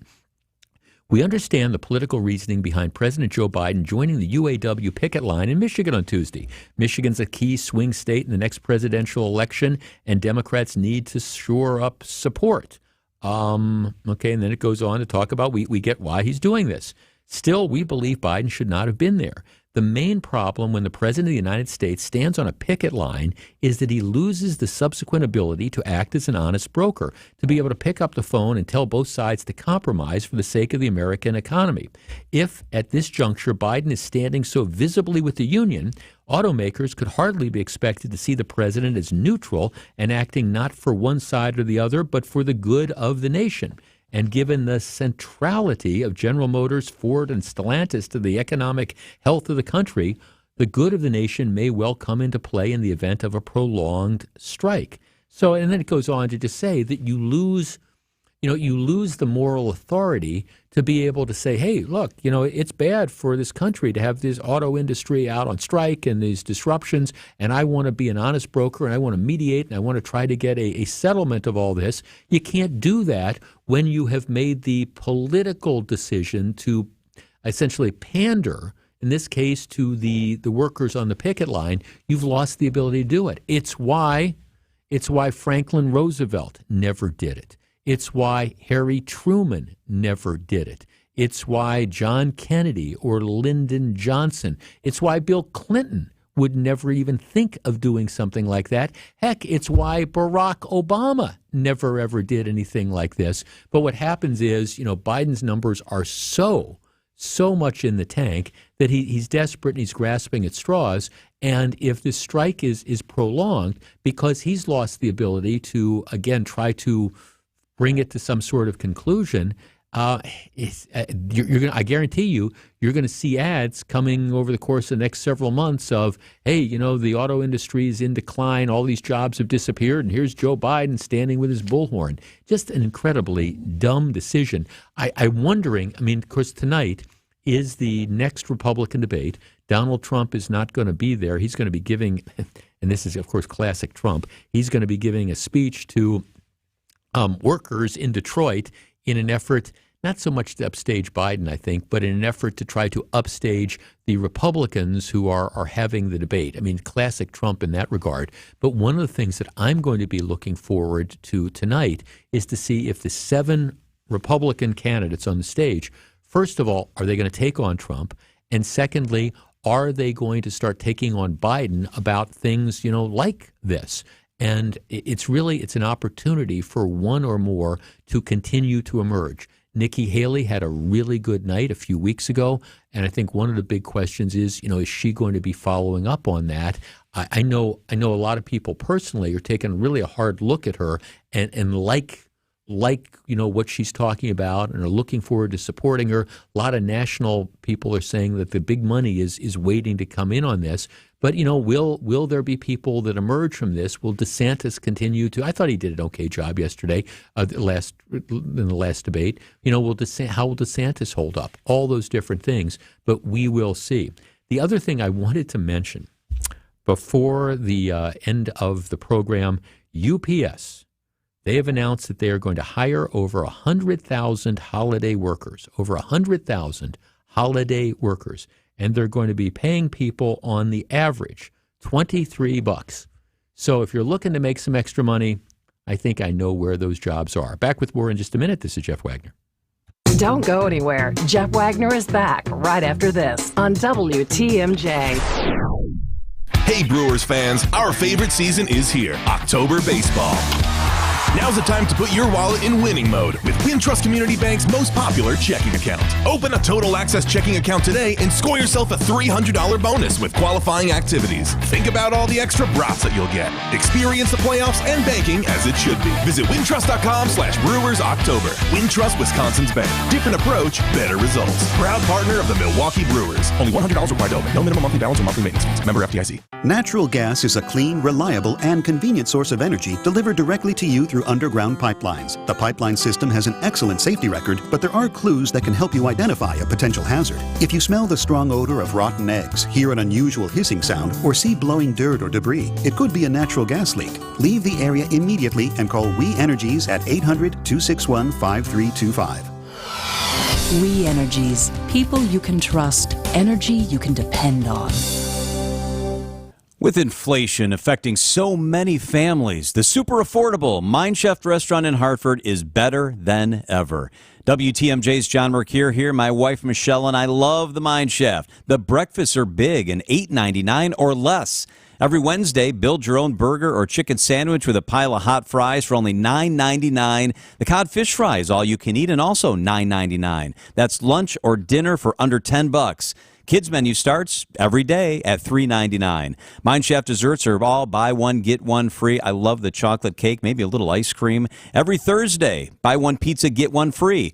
Order pizza for your loyal employees today and pick up your hot pizza tomorrow. They will love it. Happy hour today is from 2 till 5 with half-price drinks, half-price beers, half-price cocktails. The super affordable Mind Chef restaurant on Main Street in beautiful downtown Hartford and off the interstate in Oshkosh. No reservations needed. Just walk on in. MindChefRestaurant.com. Traffic is sponsored by Cedarburg PAC Inc., shining brightly for 25 years. Get your tickets now for Barbaro, featuring Cedarburg native Kyle Shellstad, performing this Friday at the Cedarburg Performing Arts Center, shining brightly for 25 years. Go to cedarburgpac.com. I've been living with a snoring problem nearly my entire life. In fact, I can remember my mother teasing me, saying that I'd snore so loudly that the walls of our house would cave in with each breath. Fast forward only recently, when Jessica's snoring forced her husband out of their bed and into another room. It's a pretty common situation. We call it a sleep divorce, and that's not good. I'm Dr. Madan Kandula with Advent. After Jessica had a thorough breathing triangle evaluation, we found that her snoring problem required a simple solution. In-office balloon sinuplasty. It's a 20-minute procedure, and it works. You won't find it offered by Big Box Healthcare, but you will find it at Advent, where we offer every effective snoring and sleep apnea solution available. You can hear more of Jessica's story at adventknowsjessica.com and take your first step towards breathing well so you can live better. Breathe well with simple solutions. AdventKnows.com. Results may vary. This is Jeff Wagner on WTMJ. A lot going on. Brewers in the playoffs. The Bucks make a big trade. But yet, not necessarily breaking news. The stock market continues to underperform. I was hoping that maybe the numbers would be up a little bit. NASDAQ up slightly, but the Dow Jones Industrial and the S&P both down again, yet still been a rocky couple months. Hopefully they will talk about that at the Republican debate as well, because the bottom line is the candidate that emerges that talks about things that people really do care about, not necessarily, I don't know, was the 2020 election stolen? But hey, what am I going to do to help people in retirement? What am I going to do to make the lives of average Americans better? That's going to be the candidate that should be elected president in November of 2024. When we come back, let's find out what John and Greg have on their minds on Wisconsin's Afternoon News. Creative Planning presents Rethink Your Money with John Hagenson, Saturday afternoon at 1. At Creative Planning, our advisors will build a financial plan that's custom tailored for you. It will include your investments, insurance, estate plan, taxes, and other personalized elements. Let Creative Planning show you a richer way to wealth. Visit creativeplanning.com. That's creativeplanning.com. Artwork, especially original artwork, can be pricey. But when you take it in on consignment from nice people like you who are just ready to change the look of their home, you can price it right. And you'll find a lot of it at